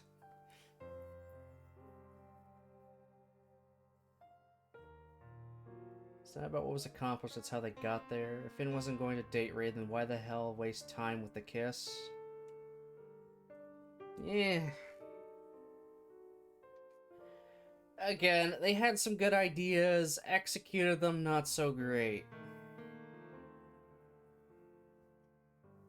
Oh, we wrote... And then after that major backlash, they just, wasted Rose's character in, Rise to Skywalker. She was there for all of a few minutes to say one line, and that was it. It's like, alright, you built up this character and then just forgot about them because of so much controversy over it. But that made even more problems by just, and I quote, somehow Palpatine is returned. Not even an explanation, just somehow he's returned. Thanks, JJ. That was helpful. That was great. Just somehow Emperor Palpatine is alive again.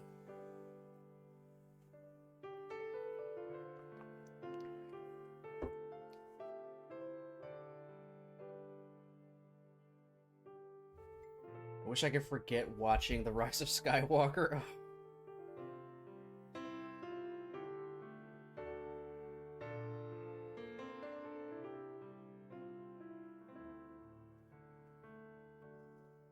Yeah, there's a lot of problems, but I'm not gonna say it's not canon, like a lot of other people.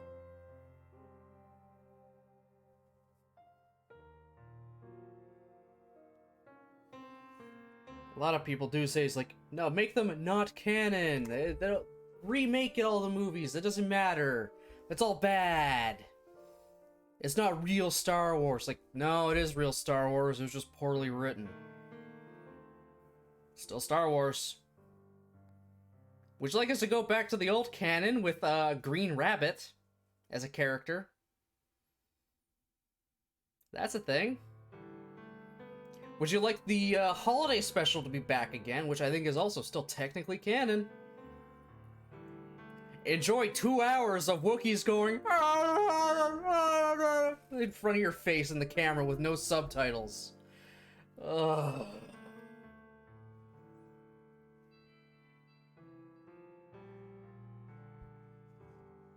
Oh yeah, that's 100% just an affectionate thing for a friend.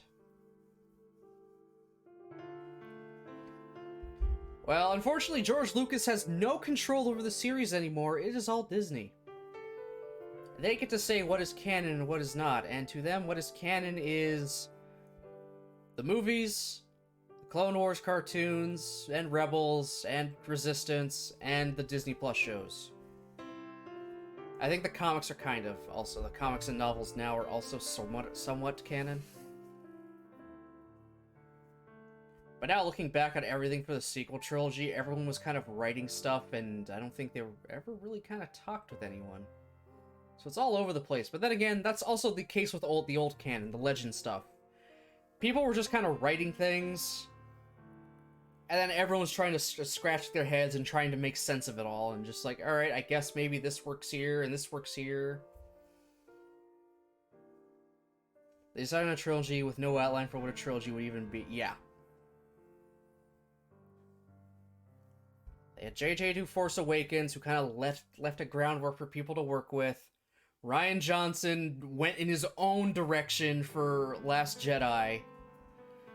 And then JJ came back to try to bring his plan back into action very haphazardly.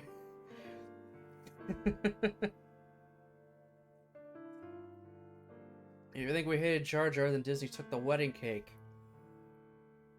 I know in one of the novels they bring up what happened to Jar Jar. He's a disgraced clown on the streets of Naboo now because everyone blames him for Palpatine coming into power. I'm not kidding. That's a thing. That's a thing someone wrote. A former senator who is now, disgraced because everyone blamed him for bringing Palpatine to power. So everyone hates him. All he can do is just be a jester in the streets. Look at the funny Gungan, Mom.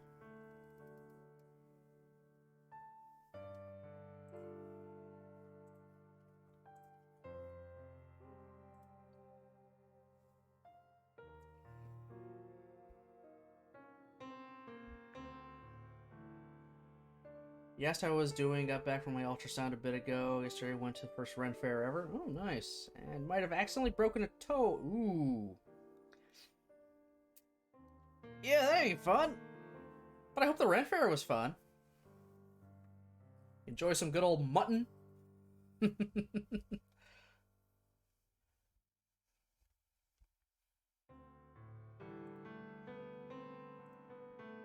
Yeah, I just ranted about Star Wars for a minute.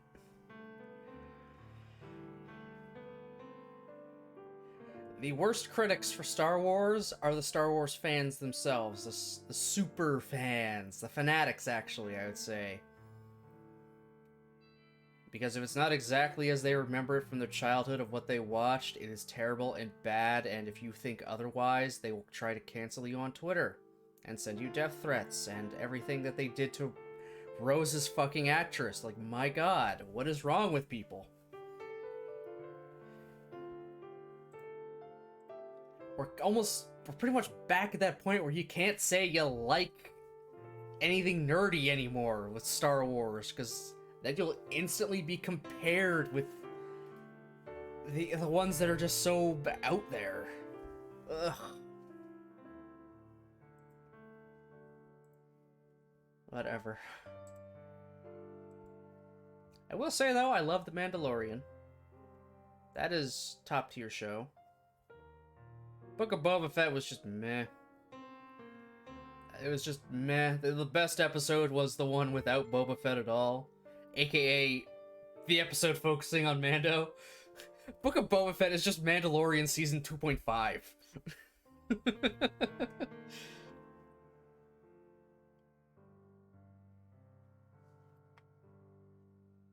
The older I get, the more I learn not to treat my identity in media properties I don't own. Yeah.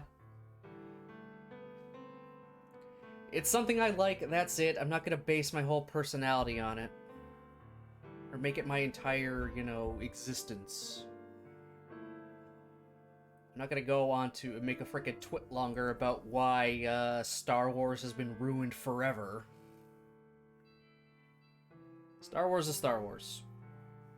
I got good memories about it. I like a lot of the games. I kind of like the crazy, zany shit that can happen in all the expanded material. And I like how they keep actually making, at least a lot of the comics, actually making Vader a fucking terrifying force of nature. How everyone is just scared shitless. Nothing you could do will stop him. How he'll be surrounded by an entire army and just say, I'm only surrounded by fear and dead men. Like, shit. There's a reason everyone's terrified of Vader.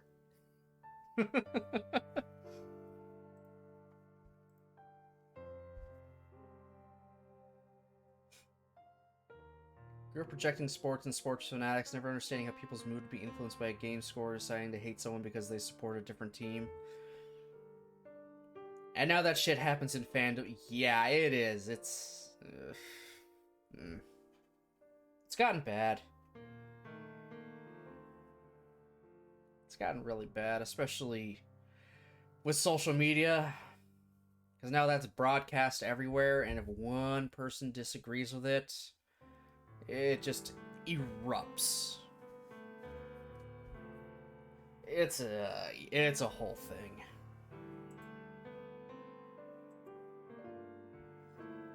Yeah. That's a whole thing.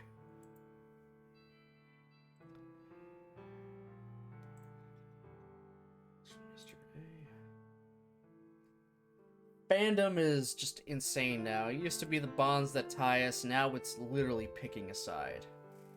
Sadly. It's starting to literally just become you pick a side in a war for some reason.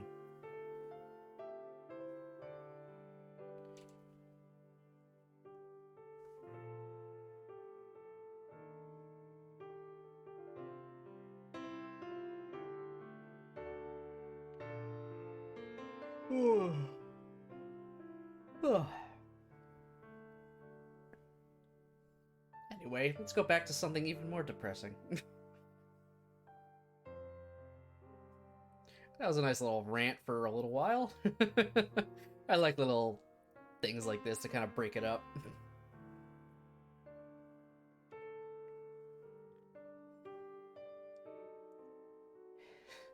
Gaslight, gatekeep, Grisaia. Oh my god.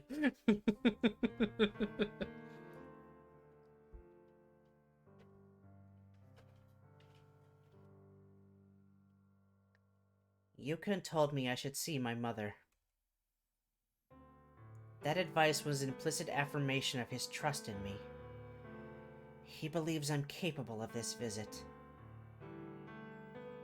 I can't give up now. It's simply not an option. I've come this far to put an end to my nightmares. I won't allow myself to turn back.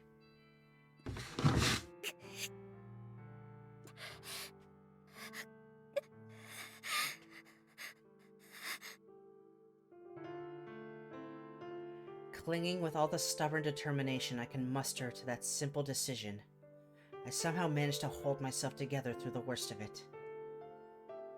And eventually, through an enormous effort of will, I'm able to shakily lower myself into the folding chair that sits at the side of the bed.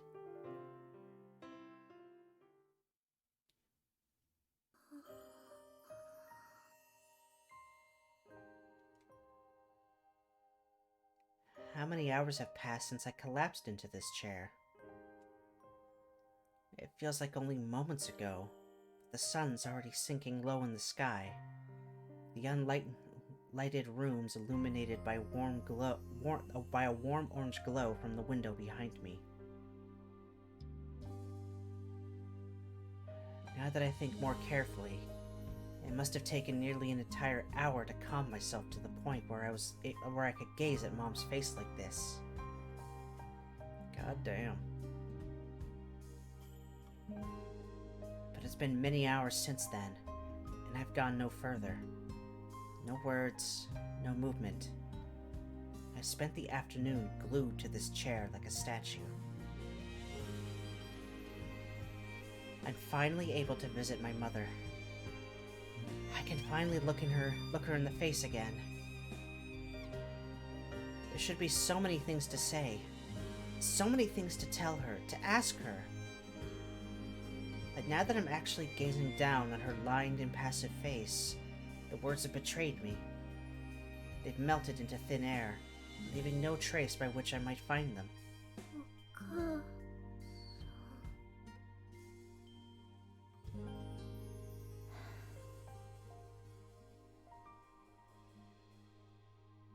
At long last, I'm able to speak a single word.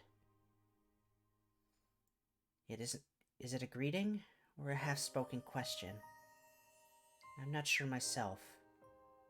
There is, of course, no response. Mom's in a deep coma because of the traumatic damage her brain sustained in that traffic accident. She hasn't answered a question, or even spoken a word, in many years now. My mother's doctor once said the odds of her ever regaining consciousness were lower than my chances of hitting the jackpot in a national lottery. In other words, barring a miracle, she'll live out the rest of her days like this.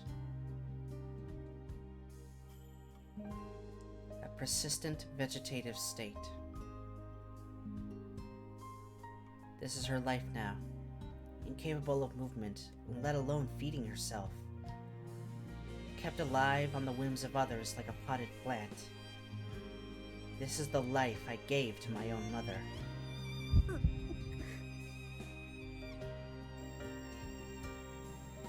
With that thought, the nausea that had subsided earlier swells up in me once more.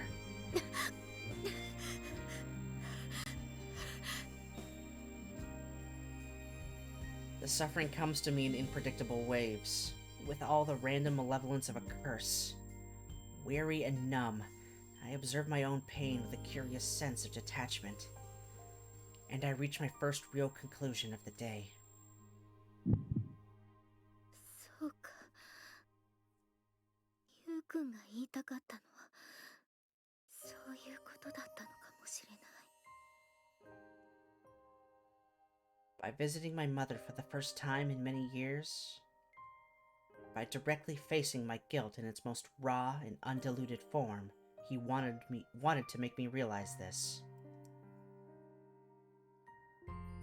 That so long as I live, I'll never simply be released from this suffering.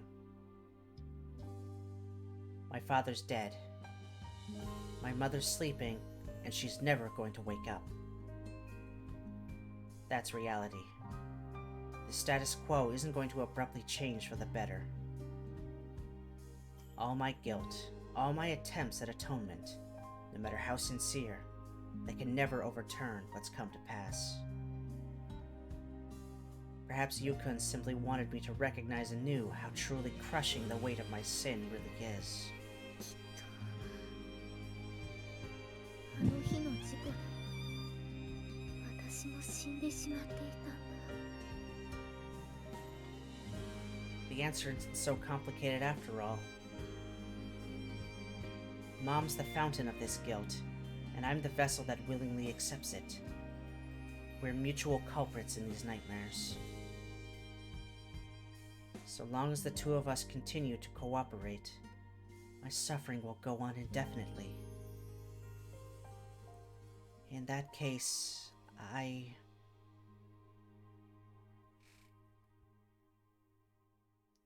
Fuck.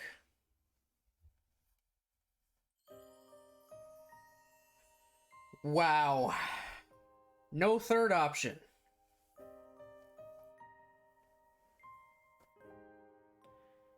Either kill Sachi has to die, or her mom dies.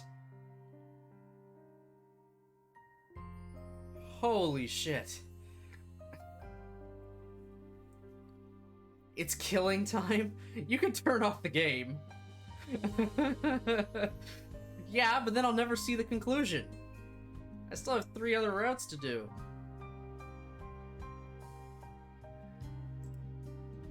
Save しますか?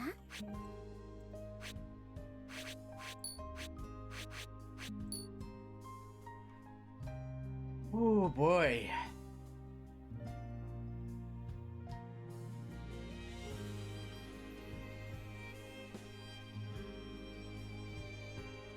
Okay. Let's try to think of this logically.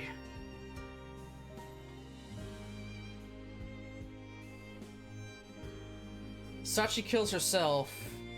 She'll never feel any pain, never feel any suffering, never feel that guilt again. It'll all come to an end. Bad side of that, though, is she's killing herself. Her life is over. She won't be able to see Yukun or any of the other girls again. She won't be able to, you know, continue on doing anything. If she kills her mom, the source of her guilt is gone. Her mom's in a vegetative state, so she's already halfway there to death anyway. downside is you're killing your mom. While you didn't have the greatest relationship at the very end before this happens, you're still committing matricide.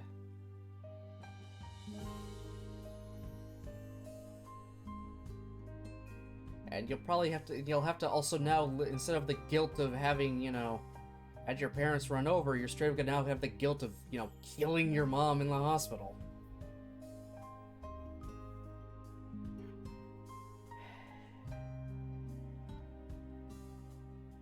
But killing yourself is not the answer.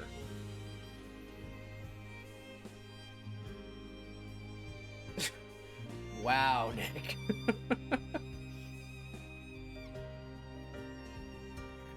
Alright, I think the best option here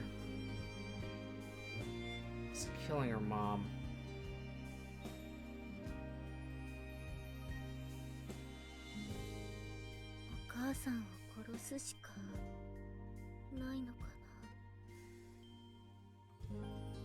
I swear to fuck, if we go, are we just gonna turn the freaking life support stuff off? I hope that's what we do, and she just pull out a fucking knife.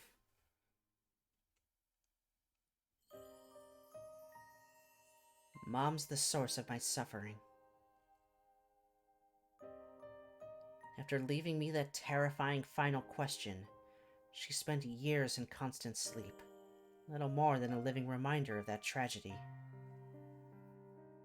At the very least, her death would put an end to the pain even now racking my body.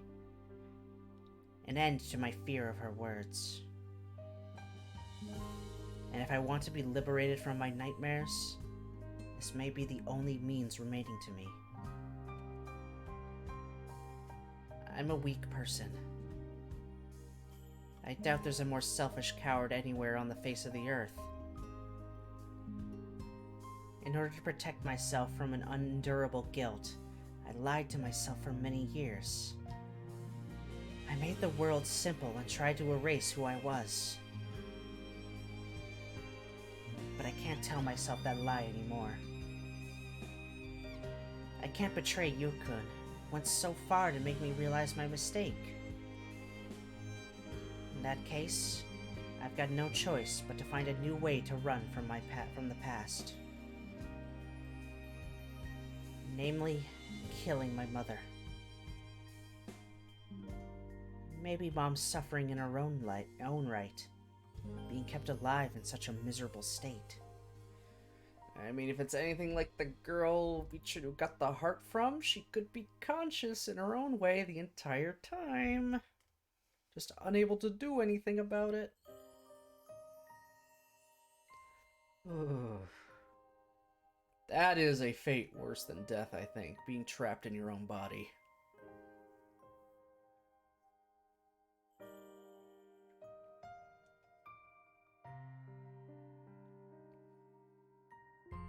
Maybe she'd be happier going up to heaven, where Dad's waiting for her. Where she'll never have to see my face again. As soon as the idea crosses my mind, nauseatingly convenient excuses pop up one after the other. I'm a terrible daughter.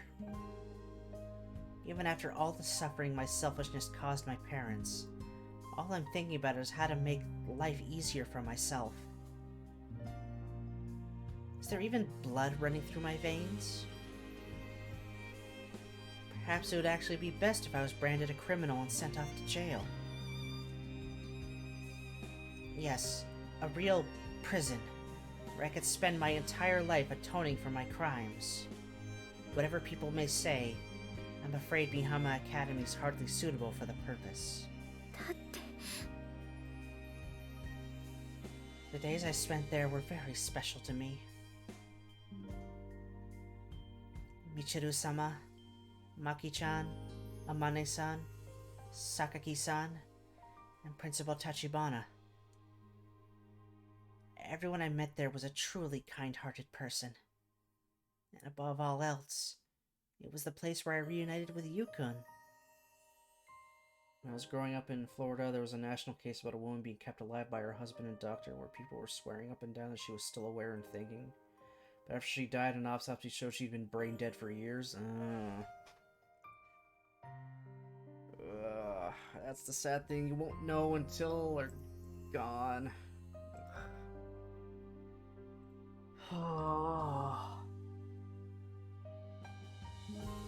You just want to hold on, that's all. You want to hold on to them. There's that tiny little bit of hope you can't bear to let go. Even if it'd be better off just letting go sometimes.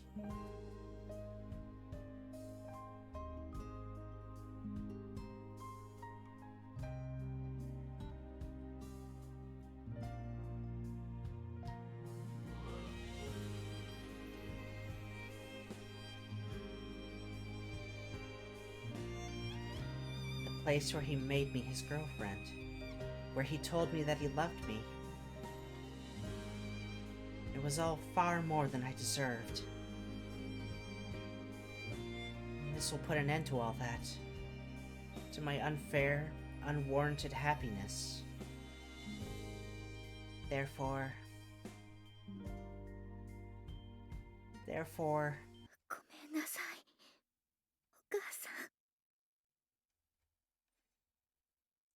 With the same words I always cry when escaping from my nightmares. I reach out and Put my hands on my mother's... Okay. Holy shit, Sachi.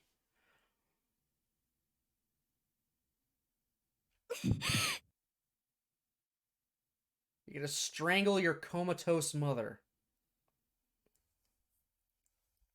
Jesus Christ. ねえ、サチ。今日は何が食べたい？サチったら、またそんなわがままを言って。すごいじゃない、サチ。テストで100点を取ってくるなんて、お母さん鼻が高いわ。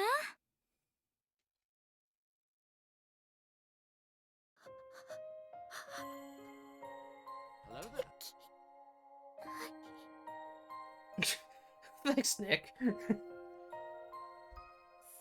のできるわけないよ。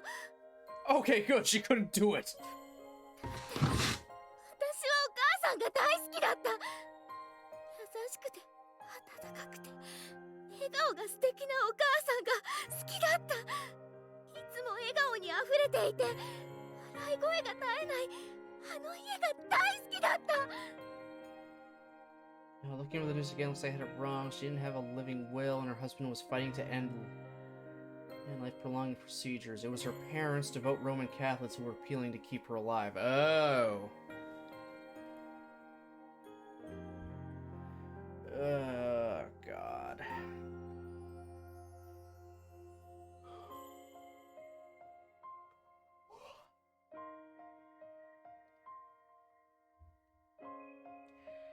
Yeah, word to the wise, make sure, you have something set up so, in the event you are in a state like that, you leave it in someone else's capable hands to decide whether or not to keep you around or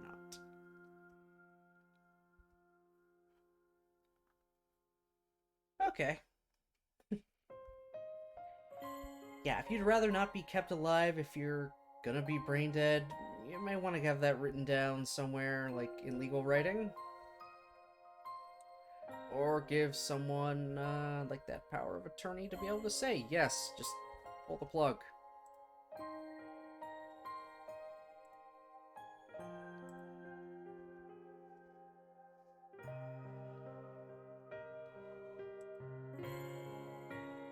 ど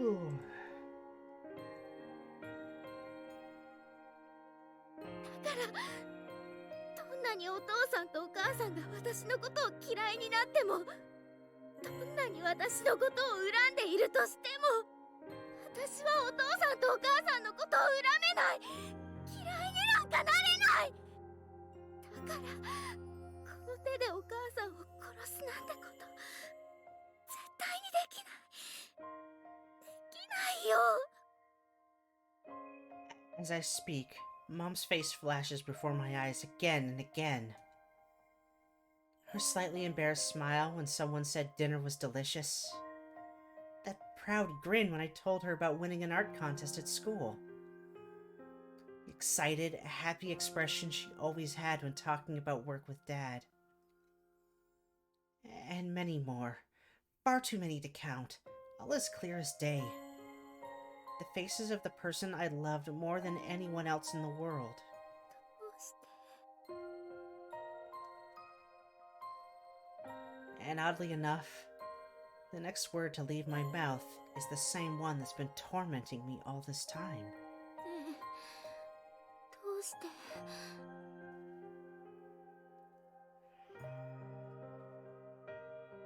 Ooh. Once the floodgates open, the words don't stop. One after the other, the feelings I've kept locked up inside flow uncontrollably out of my mouth. どうして急に冷たくなったの？どうして仕事ばかりするようになっちゃったの？どうしてお前のことが嫌いだってはっきり言ってくれなかったの？ Because they didn't hate you. そう言ってくれれば私にも何かできたかもしれないのに。それなのにどうしてあの日だけは私に優しくしてくれたの？あの日もいつもと同じだったらあんな事故が起こることもなかった。そうでしょ？それなのにどうしてあの日だけなの？ It was your birthday. 帰ってよお母さん。ねえお母さん。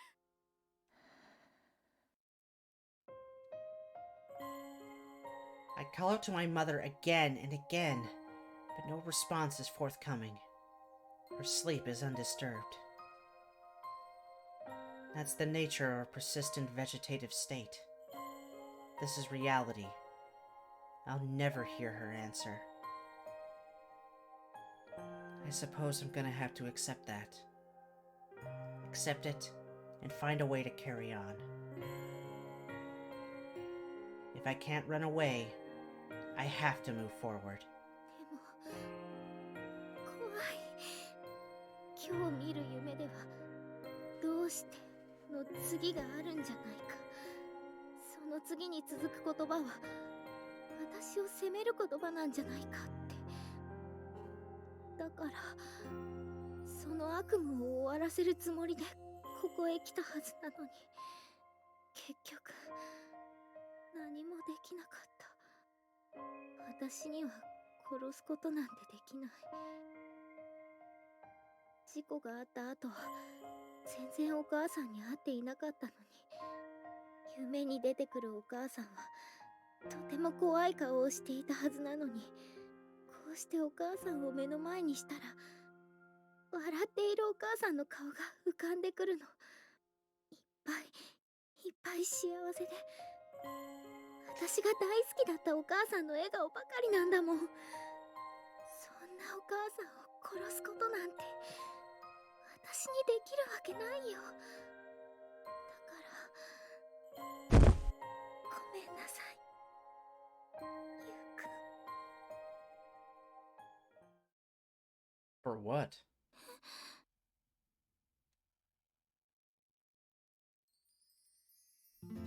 You got nothing to apologize for, Sachi. You did fine.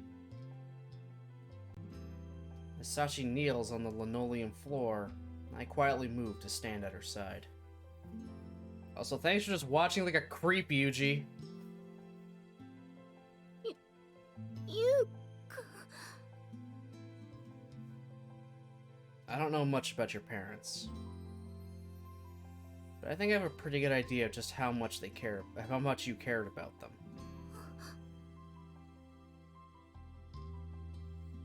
When we talked in the park back then, you're always telling me stories about your mom and dad. Time to bury your mother alive by the beach. Oh my god. No, his extreme method this time was blowing up a school. That dealt with her first trauma. God. Like, literally, hey, take this clay and put it in these random spots. Alright, hit that button. Yeah, that was plastic explosives. That was C4. We put C4 in the school. Like fucking Christ.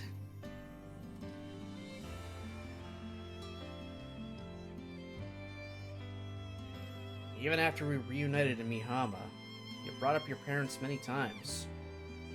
More than you realize, I think. You love them very much, and you still do. That much was obvious. And that's the exact reason why you've been so afraid. Why you've suffered so much. It's exactly why you've never been able to shake your guilt over causing that accident.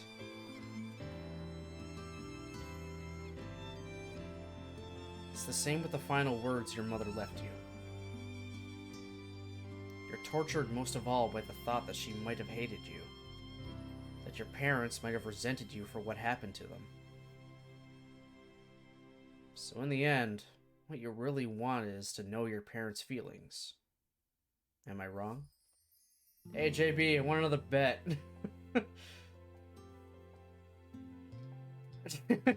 Oh my god.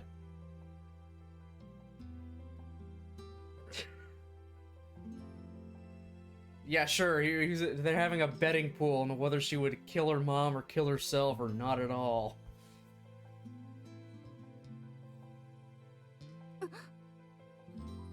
So なのかもしれません。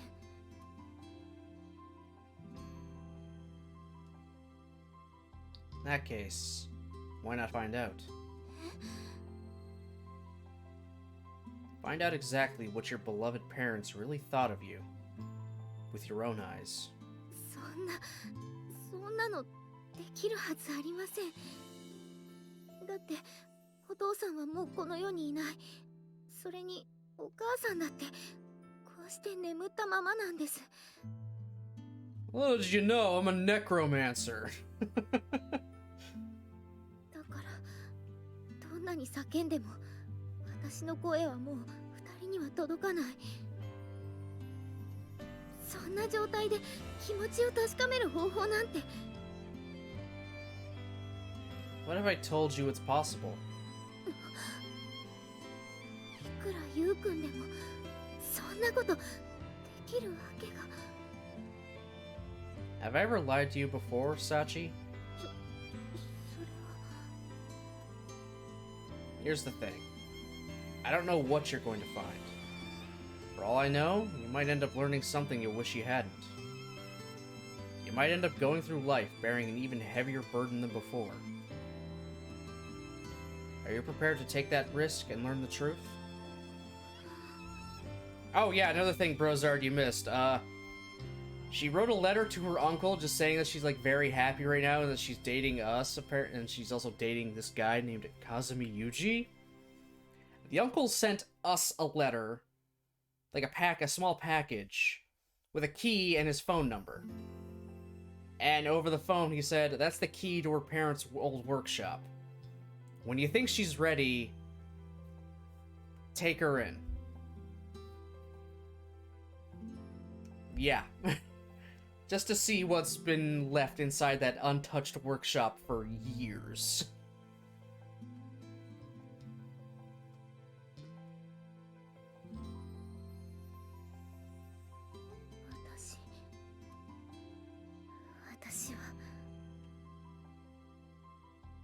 Sachi squeezes her eyelids shut, breaking off in mid-sentence. For a long moment, she contemplates the question. Just a dead cat? Oh my god. We don't need another dead cat in this game, okay? The death of Meowmo was enough. And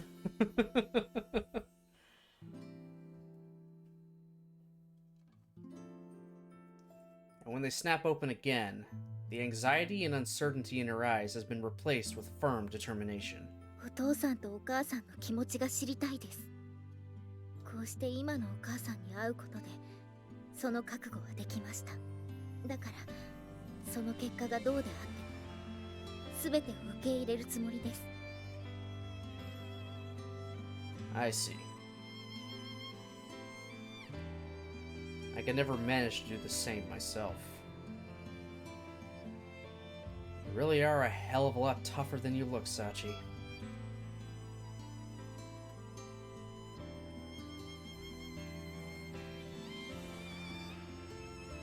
Take my hand, then.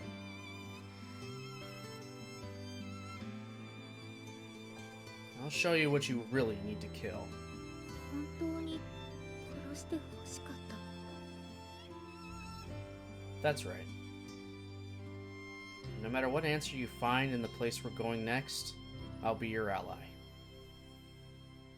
You said you believe in me? Well, the feeling's mutual. I know you can do this. And if you find an answer that's too painful for one person to bear, I'll share the burden with you. I'll be there. That's not changing, no matter what. ゆうくん。 Alright, I'm done. Wanna go destroy the culvert behind your nightmares?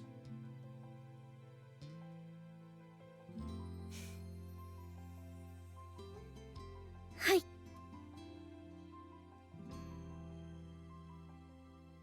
Leaving the hospital behind, I set off toward the residential district, Sachi at my side. ゆうくんはどこに向かっているのでしょうか。 That's a surprise. You'll find out when we get there.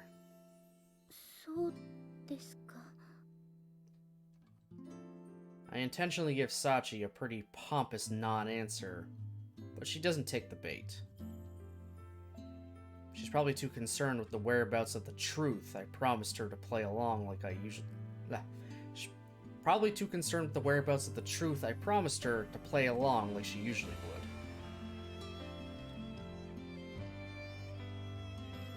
In an attempt to slightly ease Sachi's anxiety, I reach out and take her hand in mine. ゆうくん。 This help a little? はい。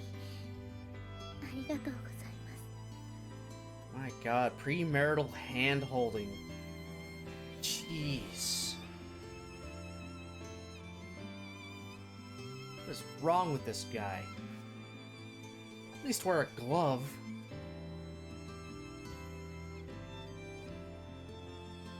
I can help Sachi see her mistakes. I can offer her reassurance and affection. But if she's gonna be saved outright, that's not enough. Her parents need to step in. As for how they really felt about her,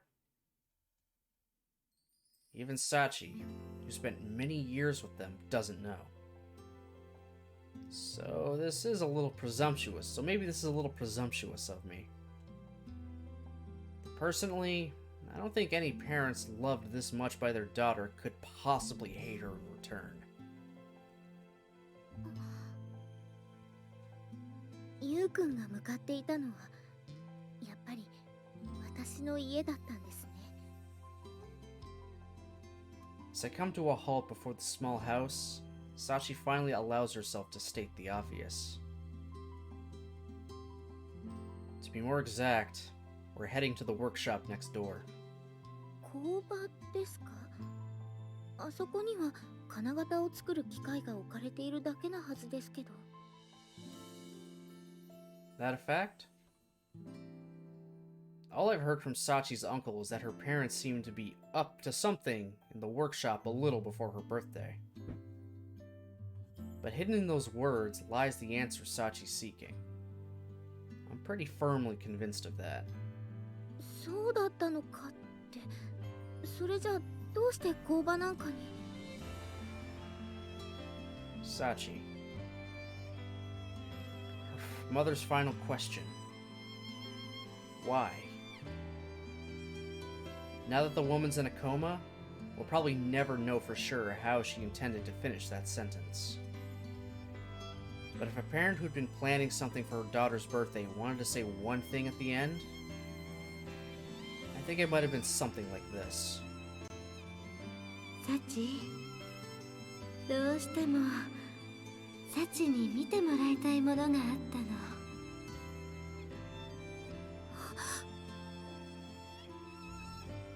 The answer you've been seeking should be waiting in here. 私の求めた答え。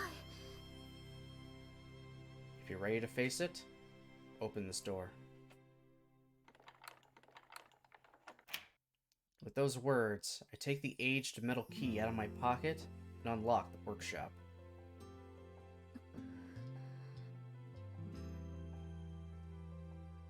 It's your decision whether to take that step.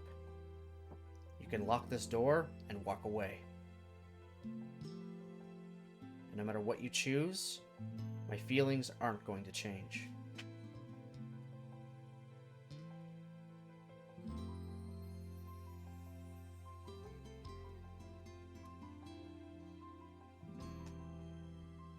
Moment.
And I'm back. Sorry about that.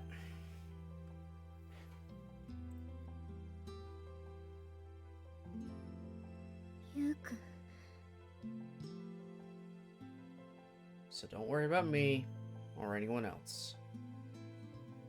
One way or another, you need to put an end to this with your own two hands.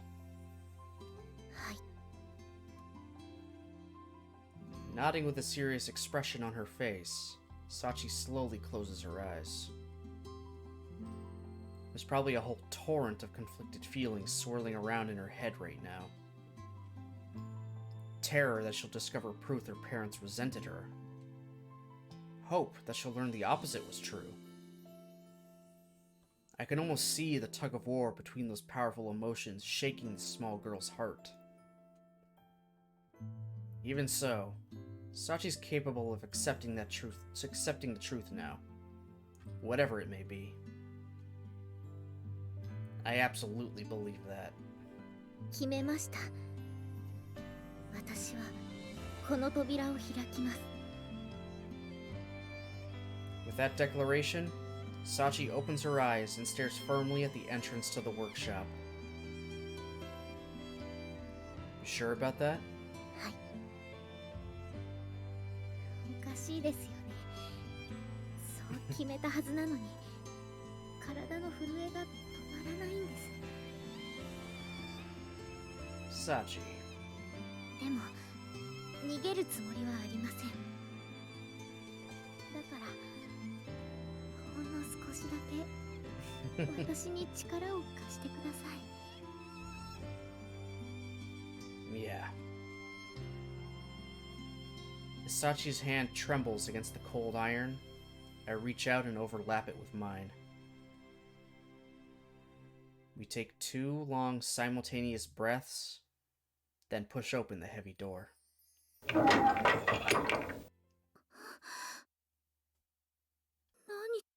これ。Her voice full of surprise, Sachi slowly advances inside. With every step, her eyes grow wider, full of confusion at the scene before her eyes. あれだけあった機械が全部なくなってる。それにこれは。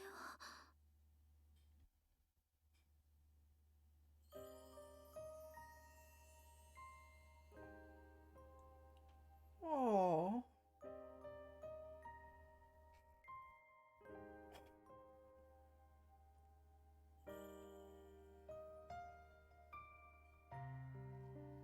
Oh my god, that's actually making me cry.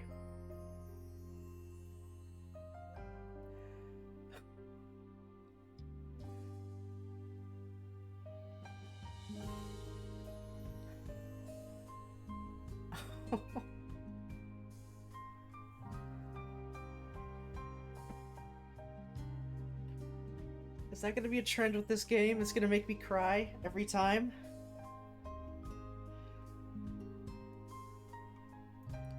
Gotta really twist that knife. Yeah, apparently.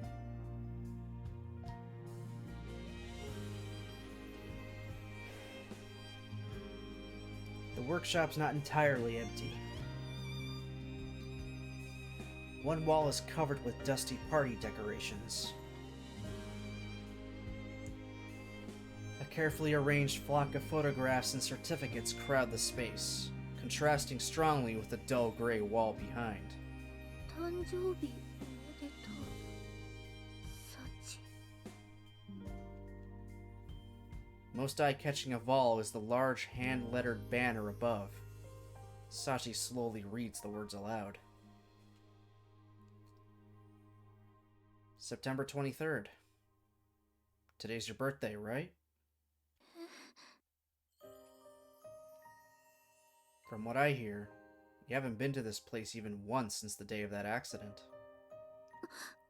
どうしてユウくんがそのことを。 Truth is, after you wrote that letter mentioning me, I had the chance to talk with your uncle over the phone. I asked about your parents' disinterest, and he told me about this place. He didn't know the details, but it seemed as though your parents had been up to something in here weeks before your birthday. He also told me you had no idea about any of this. それでユウくんは私をここに。 To be honest, I was tempted to drag you over right away, but I knew that wasn't going to cut it. As long as you kept hiding from your mother, the person you transformed into a symbol of your guilt, you couldn't possibly face up to the past in any meaningful way. Unless you were prepared to accept anything, you'd be able to interpret whatever we found here as part of your warped narrative. だから一度お母さんに会うべきだってそう言ってくれたんですね。 Yeah. You needed to be a blank slate, so to speak. Given a piece of paper filled to the margins with thick black letters, you have to erase before you can write something new. そんなことまで考えていたなんて。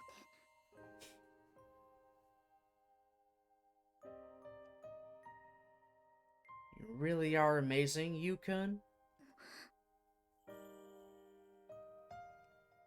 Your parents are the amazing ones here.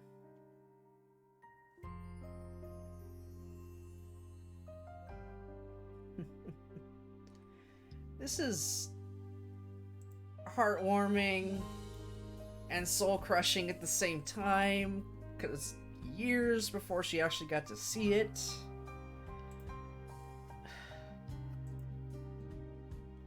God damn it.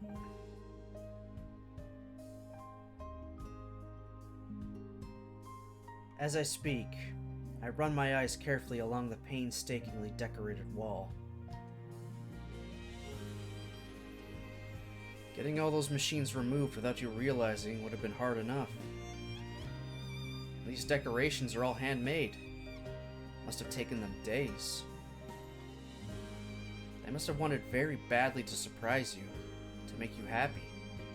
そうなんでしょうか。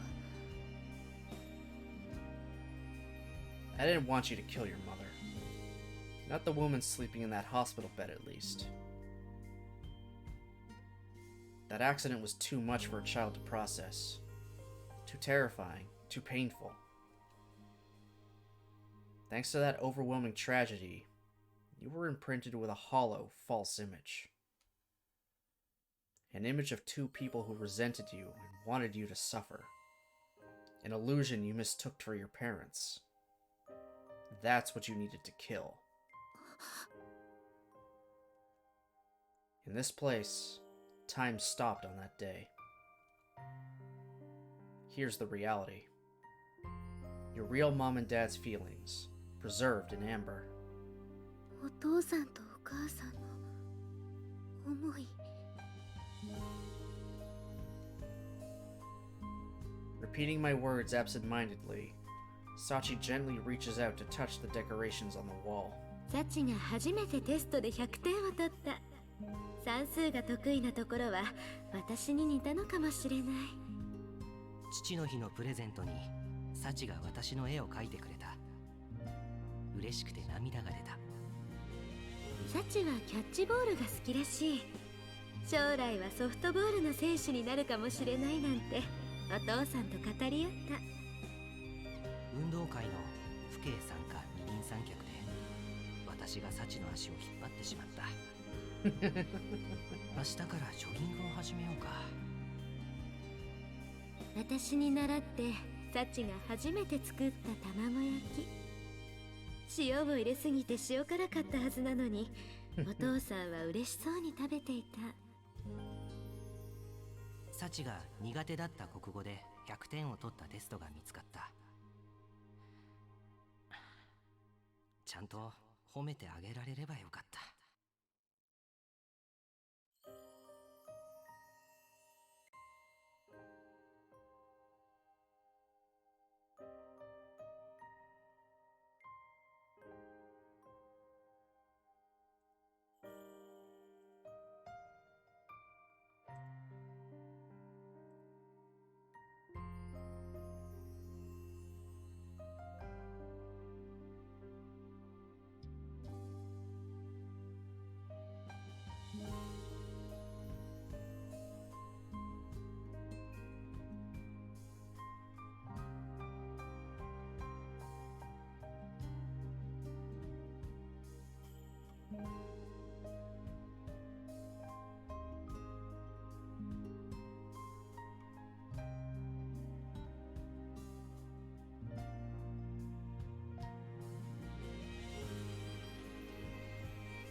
Okay, I think I should be good now.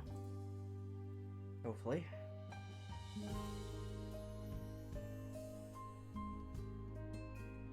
Along with a series of photographs chronicling the first decade of Sachi's life, the wall's packed with tests, paintings, and prize certificates. And on every single one, there's a note from her parents, spelling out their feelings.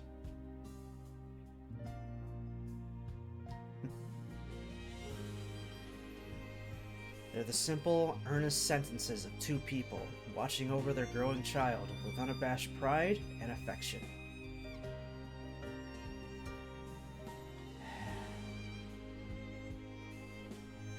It's nothing less than a crystallization of pure parental love.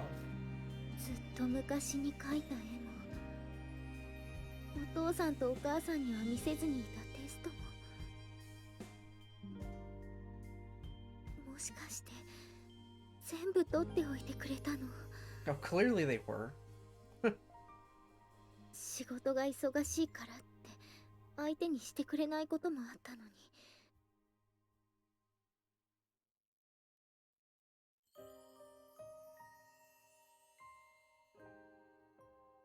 こんなにたくさんの写真も全部、それにあれだけたくさんあったはずの機械だってどこに。 After all this time, her parents' feelings are finally laid bare. After all those years believing my mom and dad hated me, what Sachi's found here is completely incompatible with that long-standing delusion. She's so bewildered you can practically see the question marks floating over her head. Dropping her eyes from the wall of memories, Sachi finally notices a small wooden object sitting on a table on the far side of the room.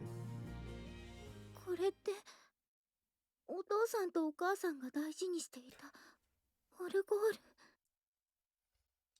それにこの手紙は。 Curious? Might as well read it. The envelope, discolored by its long exposure to the sun, still bears the faint letters, to Sachi. Seems they left her an answer after all. Hey Mochi, how's it going? Yeah, you came in right toward the end, and I'm barely holding together here.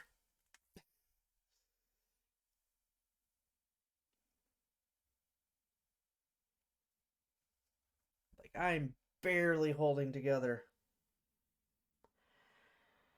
Oh.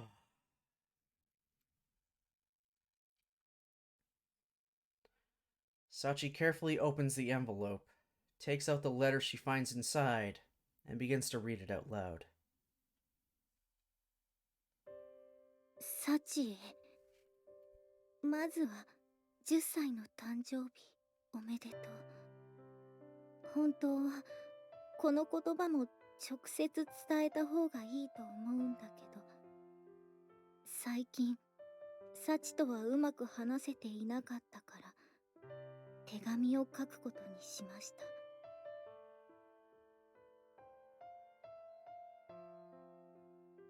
この手紙に私とお父さんが伝えたいことを一生懸命書いたので、最後まで読んでくれると嬉しいです。それで私たちがまず初めに言わせてほしかったこと、それはたくさんのごめんなさいです。 Yeah, it is an odd line break. Oh well. お仕事が忙しくなって一緒に遊んであげられる時間がなくなってしまったこと、サチの頑張りをそばで見ていてあげることができなかったこと、一人でご飯を食べてもらうことが多くなってしまったこ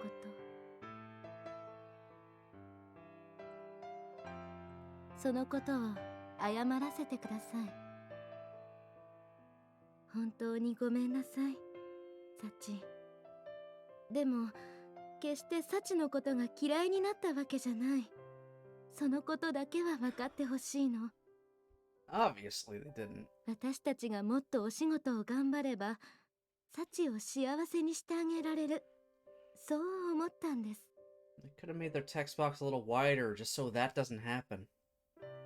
だからお仕事が忙しくなってお金が手元に残るようになった時、私とお父さんは喜びました。これでサチにたくさん美味しいものを食べさせてあげられる。もっとお洋服も買ってあげられるって。でもサチが教えてくれたこと、一人でステーキを食べるより機械の音が聞こえないお家でみんな一緒にカレーが食べたい。その言葉で私たちの考えが間違っていたことに気づかされました。私たちに必要だったのはお金じゃなかったんだって。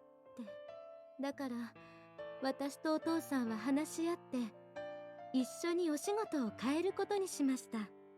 大好きなサチともっとたくさんの時間を過ごせるように、あの家でみんながまた笑って過ごせるように。それを次のサチの誕生日プレゼントにしよう、そう思ったの。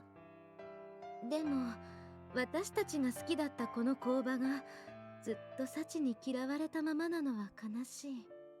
そう思ってこの工場をサチが好きになってくれるような場所にしよう、そう考えました。その答えがこのアルバムです。機械のなくなったこの工場はこれから幸せになっていく私たち家族の思い出を飾る記録室。世界中どこを探してもここにしかないたった一つのアルバムです。だからこれからここにたくさんの思い出を増やしていきましょう。それこそこの工場の中に収まらないくらい、それでサチが笑顔になってくれれば私たちはとても嬉しいです。Oh, Mochi! It's okay, buddy. It's okay. It's gonna be okay. サチが楽しそうに笑ってくれていること、それが私たちにとって一番の幸せなんだもの。そのことがこの手紙で少しでも伝わってくれると嬉しいです。それからこのオルゴールも私たちからのプレゼントとしてサチに送ります。サチも今日で10歳だから、そろそろ好きな人ができてもおかしくない。私の勘だと公園で一緒に遊んでくれているっていうゆうくんが第一候補かなと思っているんだけど、違ったかしら。Wow, getting approval post-mortem from the parents. でもその子に限らずサチにとって本当に大切な人ができたとき、そうすればサチが素敵だと言ってくれたメロディーが幸せを運んできてくれるかもしれません。そしてその人とたくさんの恋愛をして結婚をしたら、私とお父さんに負けないくらい幸せな家庭を作ってくださいなんて。それはちょっと気が早すぎたかもしれないけれどThis is for their 10th birthday, come on! サチの未来が幸せであるように、ずっと笑っていられるように、それがサチに幸せという名前をつけた私たちの願いです。少し長くなってしまったけれど、私たちがサチに伝えたかったことはこれで全部です。そして最後にもう一つだけ、愛してるはまだ難しいかもしれないから、この言葉で私たちの子供に生まれてきてくれてありがとう、サチ。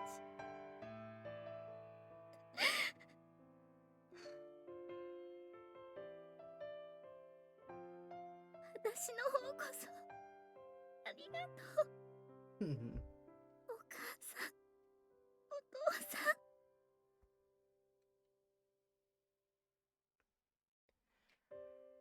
Oh my god.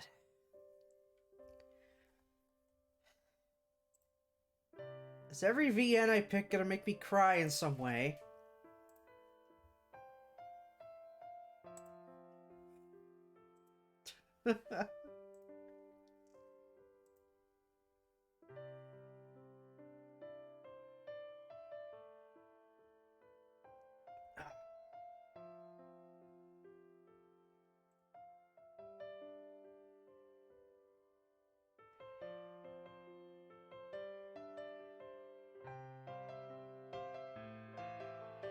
Well, Higarashi's have to make me cry, or rather shoot myself into... Okay, fair enough.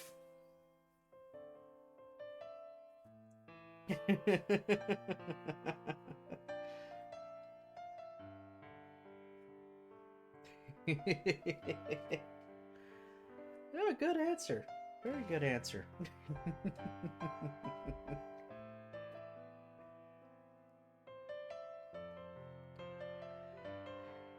Sachi has the answer she's been yearning to find since her childhood. I stand quietly at her side as the tears flow in streams down her cheeks. I can't say for sure how it felt to read that letter. That's something only Sachi herself will ever know.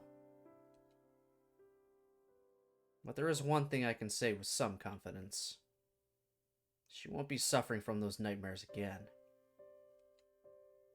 Because right now, the words spilling from her mouth aren't "I'm sorry," but "thank you."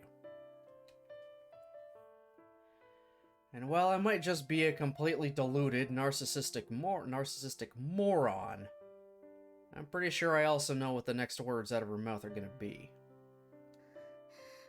私、たった今、ゆうくんにお願いができました。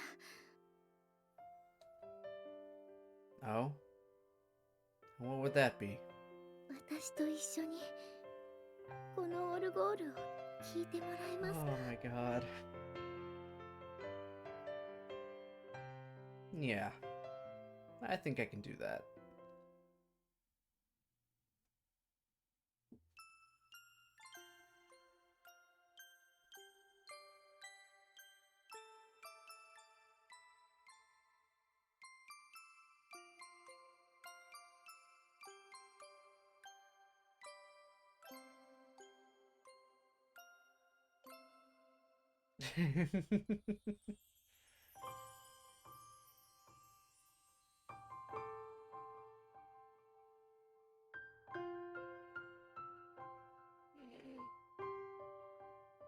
There we go. That's Sachi's route. Finished. We're gonna let the credits play, obviously, because if it's like Michiru's route, there'll be a scene halfway in the middle of it.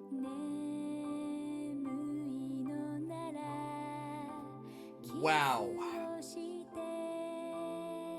My thoughts? Holy shit. This was a ride. I would say this was one hell of a ride.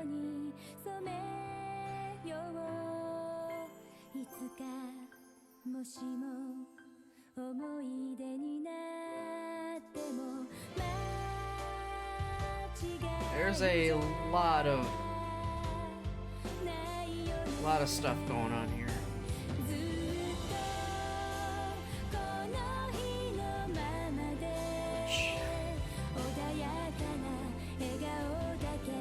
This is the, you know, childhood friend becoming a lover thing, but oh my god, I can't even. Sure, there's a lot of extreme shit, like the whole blowing up the school part, but everything else was very real about it. She went through a tragedy as a kid, and we helped her start getting through that, getting past it.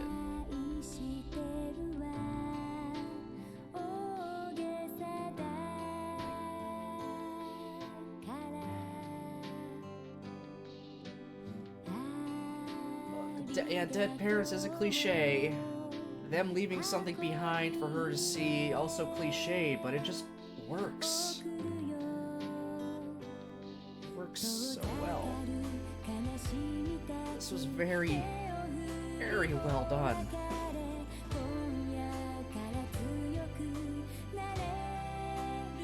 I think that's what I love about Grisaia. It has obvious flaws, but still evokes so many raw emotion and is still so amazingly well written. Yeah. Yeah, exactly that.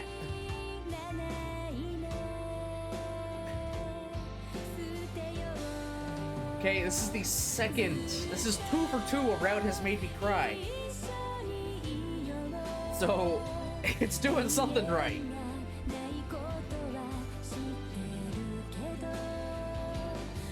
It's doing something right. It knows how to draw those feelings out of you.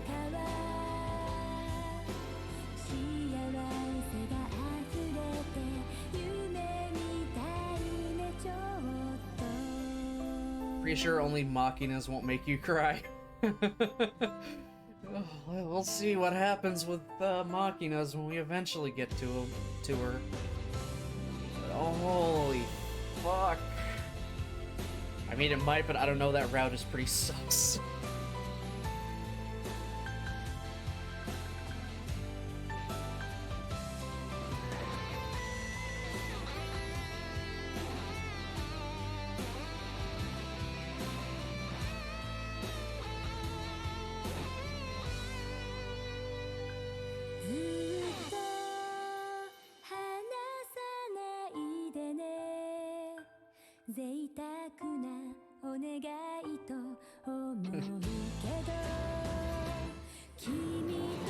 That's also a very good song.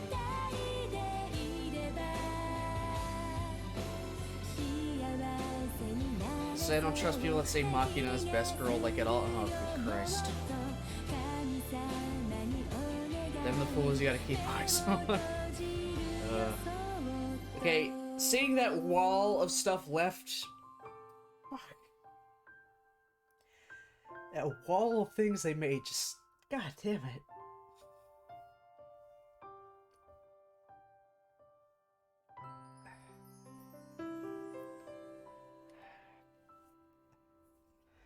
That got me.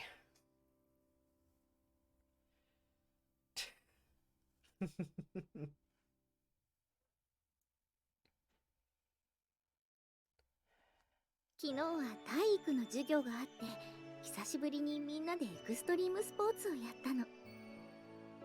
あ、エクストリームスポーツっていうのは、ゆうくんが命名したスポーツの名前で、私が打ったボールをマキちゃんがワンバウンドでキャッチして、二塁に向かって走っていたみちる様に投げつけたの。そしたら、マキちゃんは肩が弱いからバウンドボールになっちゃったんだけど、平らな地面でつまずいちゃったみちる様がヘッドスライディングしたところにそのボールが乗っかって見事にアウト。私はその間に一塁へ走ってセーフだったんだけど、みちる様もマキちゃんもすごいよね。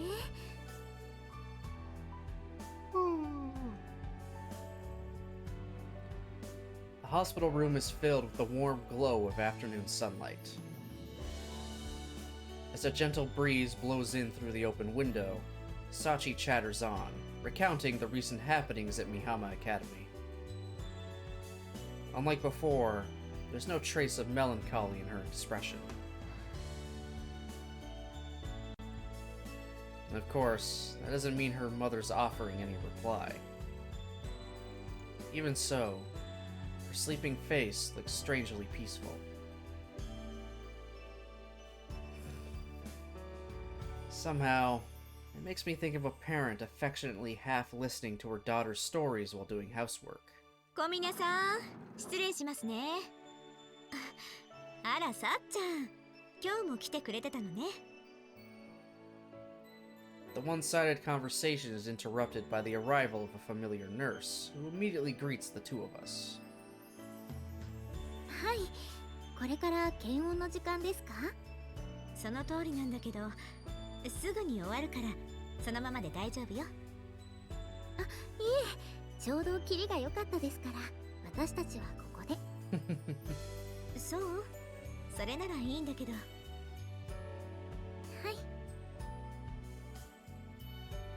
Still smiling, Sachi slowly rises from her seat. I follow suit, pushing myself up off the undersized folding chair. また来るね、お母さん。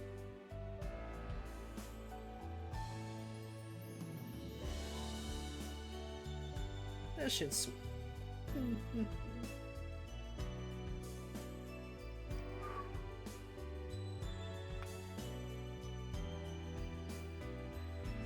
As she speaks, Sachi gently squeezes her mother's hand.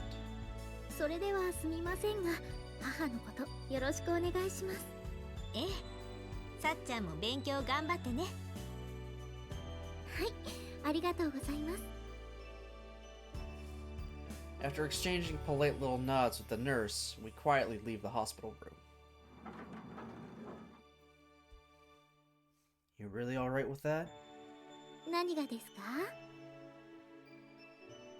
Wrapping up the visit so quickly. はい、今日はこれでおしまいで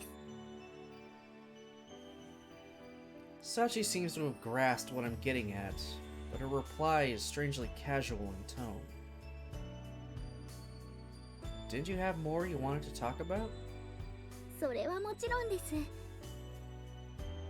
So why didn't you stay a little longer like the nurse suggested? あんまり長話をしてお母さんを困らせたくないですから。 What? 私がお母さんに話さなければいけないことはたくさんあります。今までお見舞いに来られなかった間に私が経験したこと、美浜学園でのことやゆうくんとのこと、それを一度にたくさん聞かされるのはお母さんも大変だと思うんです。 Guess you've got a point. だからたくさん病院に通って少しずつお話ししていきたいんです。 There's no guilt or bitterness in Sachi's eyes as she speaks those words. They're the shining eyes of a child talking about a beloved parent. I see. Fine, you convinced me. ありがとうございます。それよりゆうくんの方こそ私との約束を忘れていませんよね。 Oh, now that you mention it. Something about reverting to childhood and spending the whole day playing in the park, wasn't it? はい。見てください、ゆうくん。誰もいません。私たちの貸し切りです。 The moment she realizes the playground's empty, Sachi takes off at a gallop, practically floating off the ground with excitement. Today, the two of us are playing in the park where we first met until Sachi's thoroughly satisfied.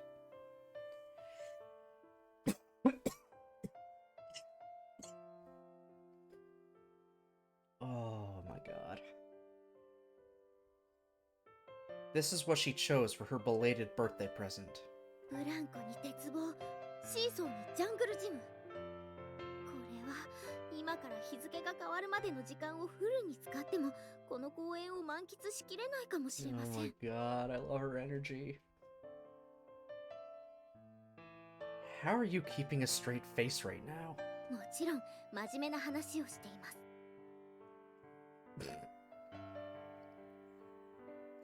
As my birthday present to you, I'll accept any one request unconditionally, no matter how spoiled or selfish it may be. From the moment I made my offer, Sachi's been eagerly anticipating this day. I knew the girl never really lost her fundamental love for playing around outside, but it seems all those years of self-denial may have amplified her enthusiasm. You seriously want to go straight through midnight? In some ways, that might be harder than your average ranger training course. ゆうくんはどんなわがままでも聞いてくれると言っていましたよね。 Yeah, that's what I said, but can we try to be a little realistic? Human beings do have their limits. Kid, Mama, Mama, I want to play in the playground! As these two grown teens act like they're on bath salts. Maybe not today, Junior. Oh, God. それならその限界までで構いません。さあ、まずはブランコから始めましょう。 Even as she speaks, Sachi's yanking impatiently on my arm. You're not listening to a word I say, are you? I may be grumbling, but for some mysterious reason, there's a smile on my face. This is how it's been lately. We eat our meals together, we talk about nothing in particular and end up laughing. Every once in a while, she pulls me around like this. Hackneyed stuff. The sort of thing I used to read about in cheap love stories. Maybe the happiness I wanted to help Sachi find was something as simple as that. Even after visiting that workshop, neither Sachi nor I believe that we've come to understand everything her mother and father were thinking. The feelings of two parents cut down by an accident in the middle of searching for their distraught child. That's probably something you can't fully understand until you have a family and children of your own. But there's one thing that's clear. The two of them wanted her to find happiness even greater than their own.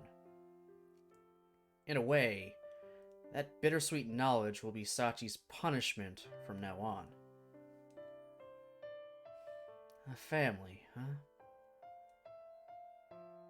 At the rate this relationship is going, the two of us might end up married. Maybe even have children of our own at some point. Kinda bizarre, in a way. I wouldn't have been capable of imagining such a future just a few short months ago.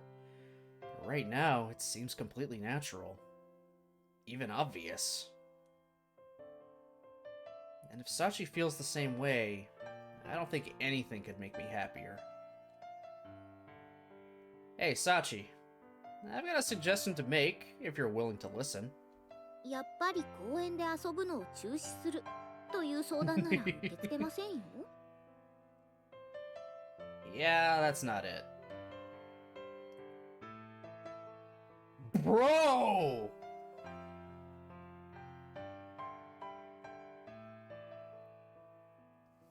Slow your roll, dude! Isn't Sachi like 15?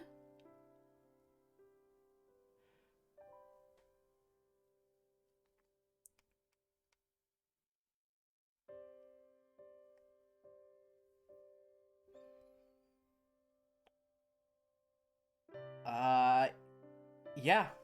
Sachi is 15, and he's already asking, hey, you want to get married after high school?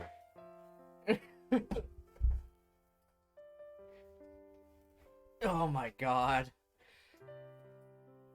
Oh, I mean, they might have the uncle's blessing, and Yuji can kind of do whatever the fuck he wants. Oh my god, Nick.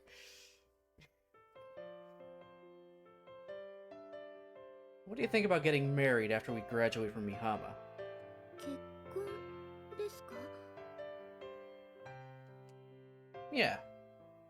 Even if I end up quitting my current job somewhere down the line, I'm confident I'll be able to feed the two of us. And I want you with me for the rest of my life, Sachi. ということは私、今プロポーズをされているんですよね。 Doesn't even have a ring. I guess so. なるほどです。確かに結婚すれば美浜学園を卒業してもゆうくんと一緒にいられますし、それはとても魅力的な提案です。 Nodding to herself, Sachi slowly closes her eyes. Guess it's decided then. いえ、お断りします。 Oh shit! Say what? Thrown off balance by this 180-degree reversal from her initial reaction, I do a bit of a double take. だって、 Wow. 私より靴を飛ばせるようになったところをまだ見せてもらっていま Oh, that's right. She won't marry someone unless they can kick their shoe farther than her. uh,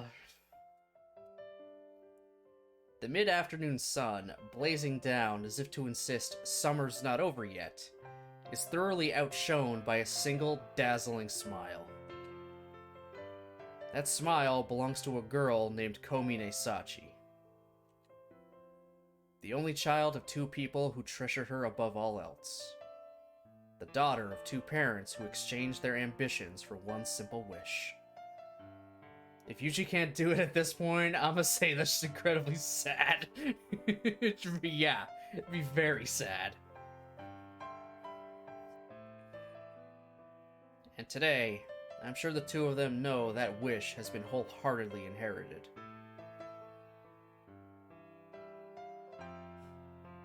Because the woman I love has found a smile so befitting of the name her parents gave her.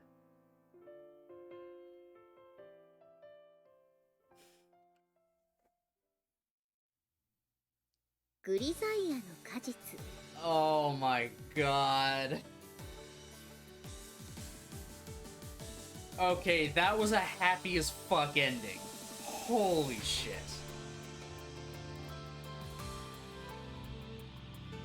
Wow. That was sweet as fuck. I liked that. I mean, I liked the end of Michiru's as well. But I mean, that has also kind of ended on a bit of a joke. Of just her and the other Michiru arguing. Aren't we both dating him? No, only I'm dating him. Are you sure? Yes, I'm sure. Also, hey, it's my day to be in charge today. Yeah, but I still have to say something.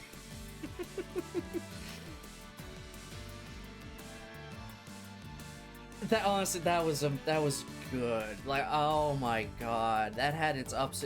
Oh. Again, if a route gets me crying, that's a great sign. That's a good sign. So, it affect me like that. Oh boy. I'm glad I took today to finish this off. Holy shit. Yeah, that was pretty good. I still like Michiru more. But Sachi is that number 2, like that very, very close number 2.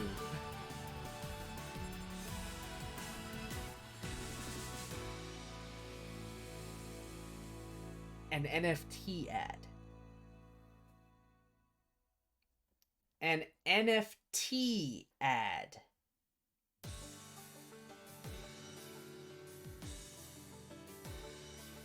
Fucking Twitch.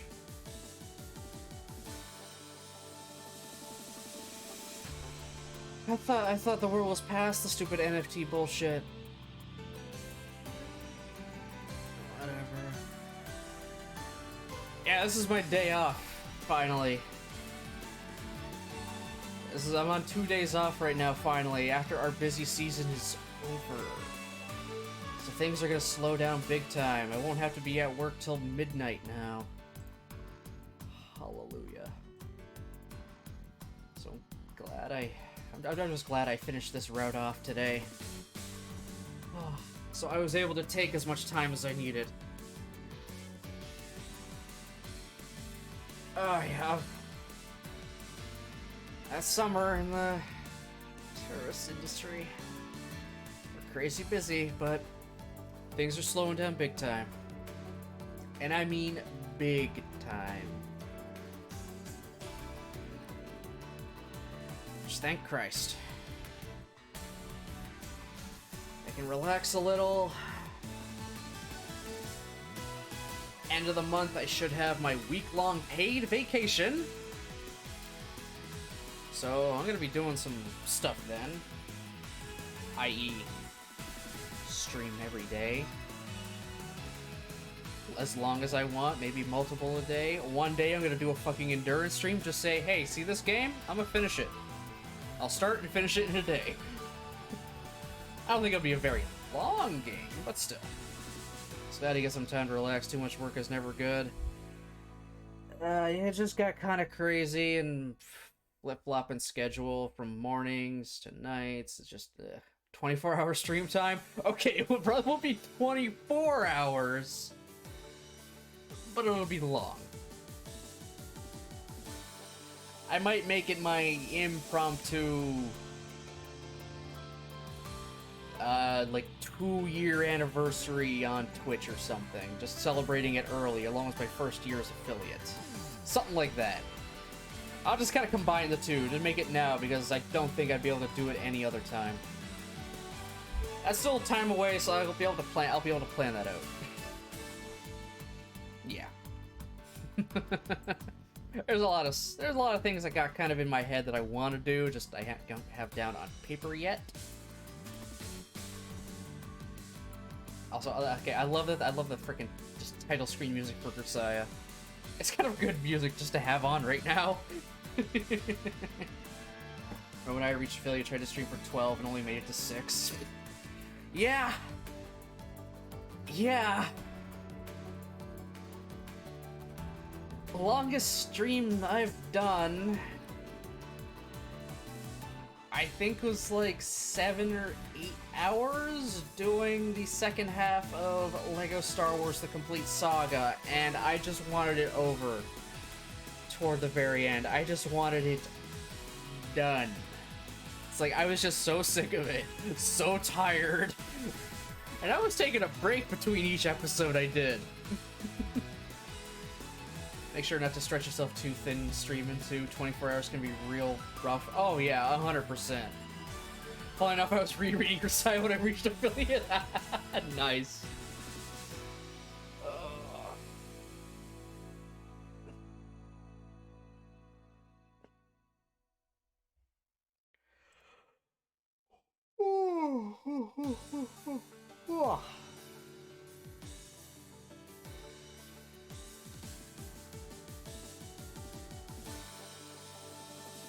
Yeah, my thing is for 11 months so far, so it pretty much is gonna be a year.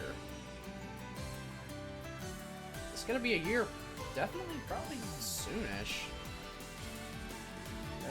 Let's see what happens when I open up Chrome. Is it gonna kill the bitrate? So far, no.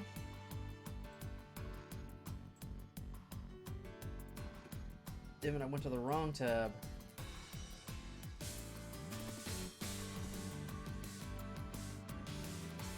Oh, well, a year is in 8 days, apparently. Yeah, okay. Yeah, okay, so, yeah, that's how it goes. I will have been an affiliate for a year as of in 8 days. So, yeah, definitely end of the month. End of the month, 100%. I'm gonna make that like my 1 year on Twitch, 1 year affiliate, 2 year on Twitch anniversary, just for the hell of it. Make it simple. Make it all just kind of one day. If I could stream as a PNG doer from a laptop, nothing is impossible. Very true. Very, very true.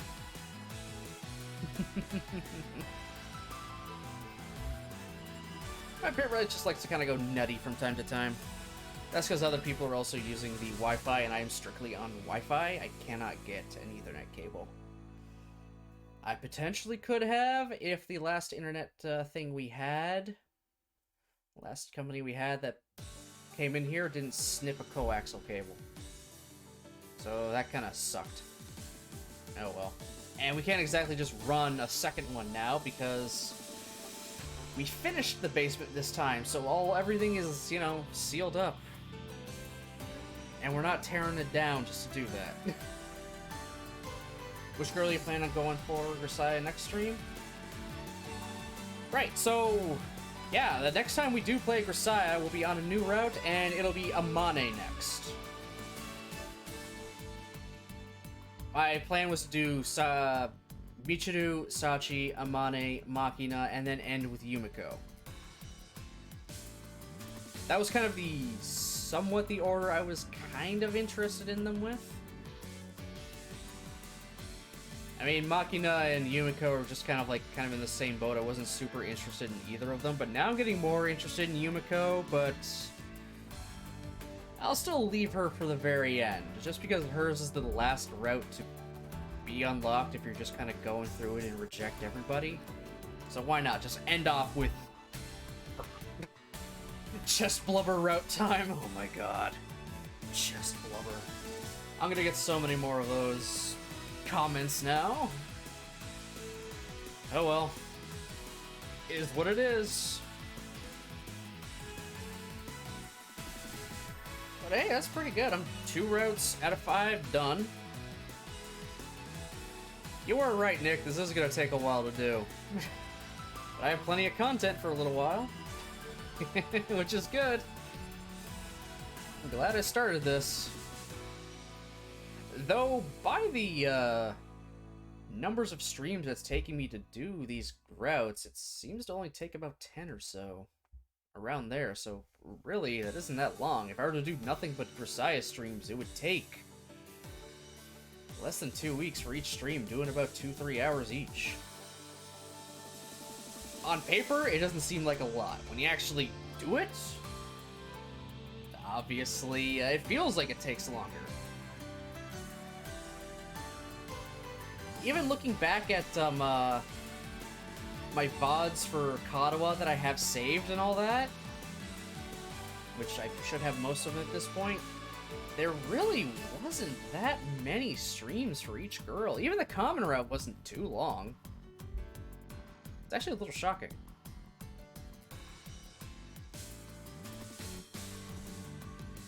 I think for the whole trilogy it took me 3 months. Yeah, if you focus on nothing but it probably would just take you that much time. Just purely that, not me having to take the days off because of work, canceling because of God knows what, and then also, you know, juggling 2 other games in at the same time. And Gunpla and Chill streams. Which, as a reminder, the Friday and Saturday are 2 Gunpla and Chill streams at 6 p.m. I have these kids sitting here on my desk. I keep looking at them and just waiting to build these fucking things. Again, we got the HG Jagan. And the HG Zaku 3. So that's what we have coming up at the end of the week.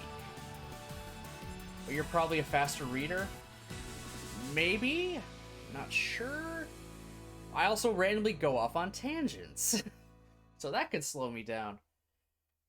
Oh yeah, they do look cool. I love Gunpla kits. I love building these things. I love Gundam in general. I've built so many. I think I actually ended up doing a count when I had to move everything down. 78 kits I currently have. With those 2, that would be 79 and 80, I'm pretty sure. I don't have many kits around me right now. Most are just around that corner on a shelf, and I mean, you can even see some of them on my dresser there that I have to put up on the shelf. But I got a few around me, just because I just kind of threw a few over here, mostly because I wanted to put them somewhere else. But I might keep them on my desk. Why not? This is gonna be a brief show and tell before I end off. One kit I really kind of enjoy the look of, and after making... What is this motherfucker?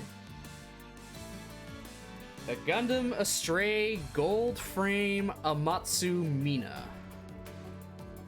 This thing is a beast. This thing is a beast and a half. A backpack with everything that moves. I can get a wire to pull this part out of it, and it could be shooting out. The things on the side are tiny little swords it can hold.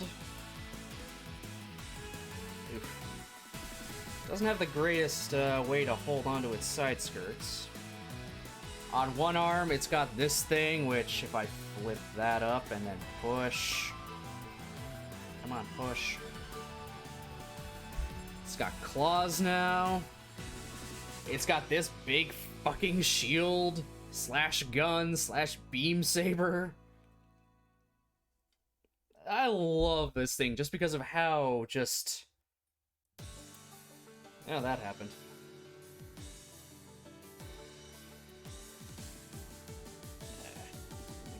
Try to put that back on because it does not want to sit in its home. Like, well at all.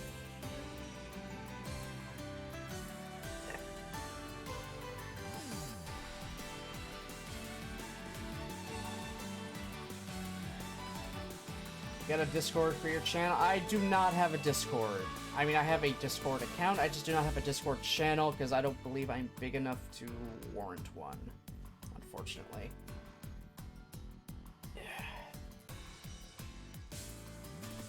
And then I showed this off a few days ago after I moved onto this desk. This is also another kit that I'm kind of proud of just because of how fucking big it is.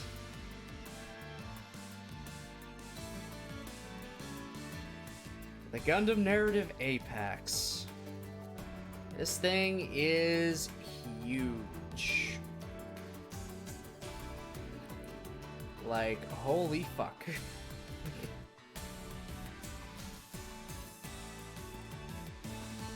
And I can't remember how to do this, but the claws can come forward. Just how to do that without them, you know, blocked. Do I have to wait? Keep it in here? It's literally been so long since I've actually moved this thing.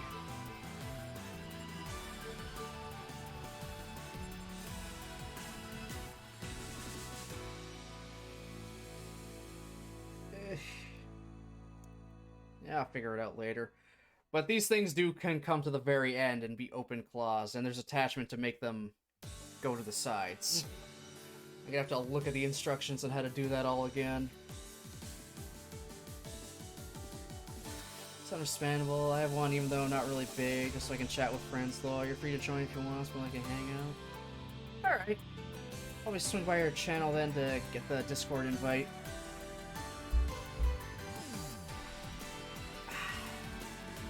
Stuff reminds me of Bionicles. Don't know if you ever heard those. Oh yeah, I know about Bionicles. I had one set of them in the line. Can't remember which ones. I enjoyed messing around with them. They were fun.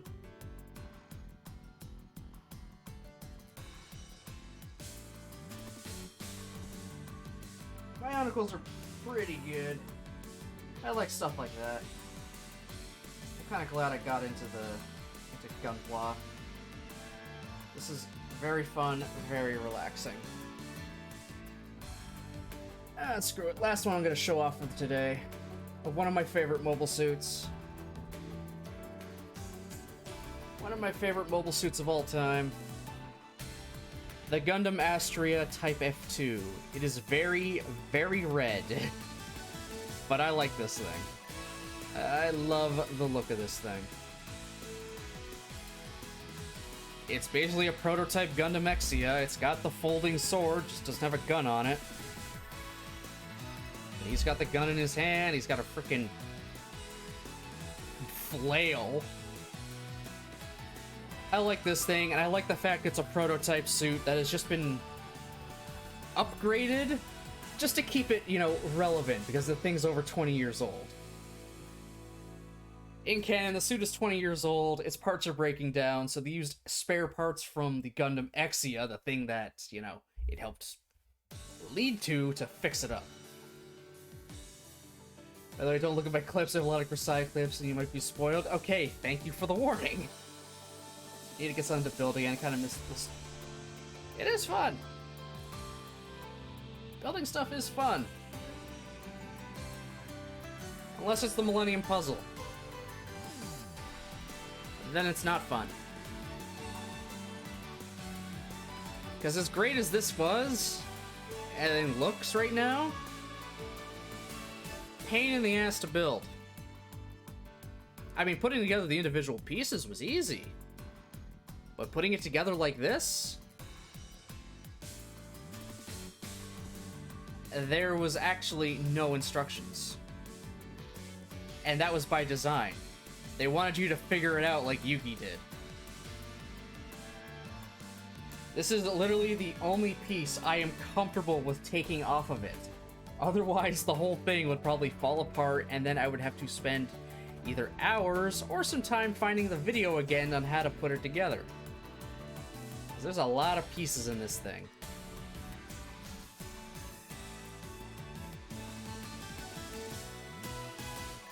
I have one of the 1,000 Sunny from One Piece, and dear lord, that took so long.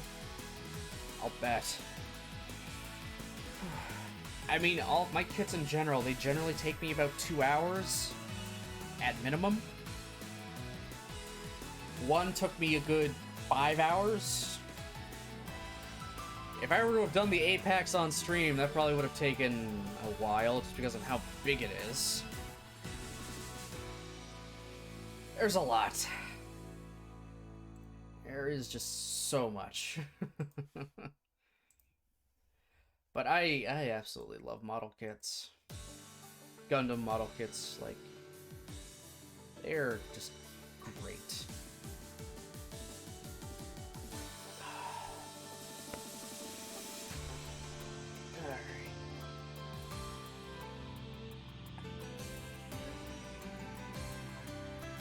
Alright, I think I've talked enough today. I gotta get some kind of lunch to eat, do some minor stuff around, and then, you know, relax. Enjoy my day off as much as I can. Check in on some friends who just had their first day of college.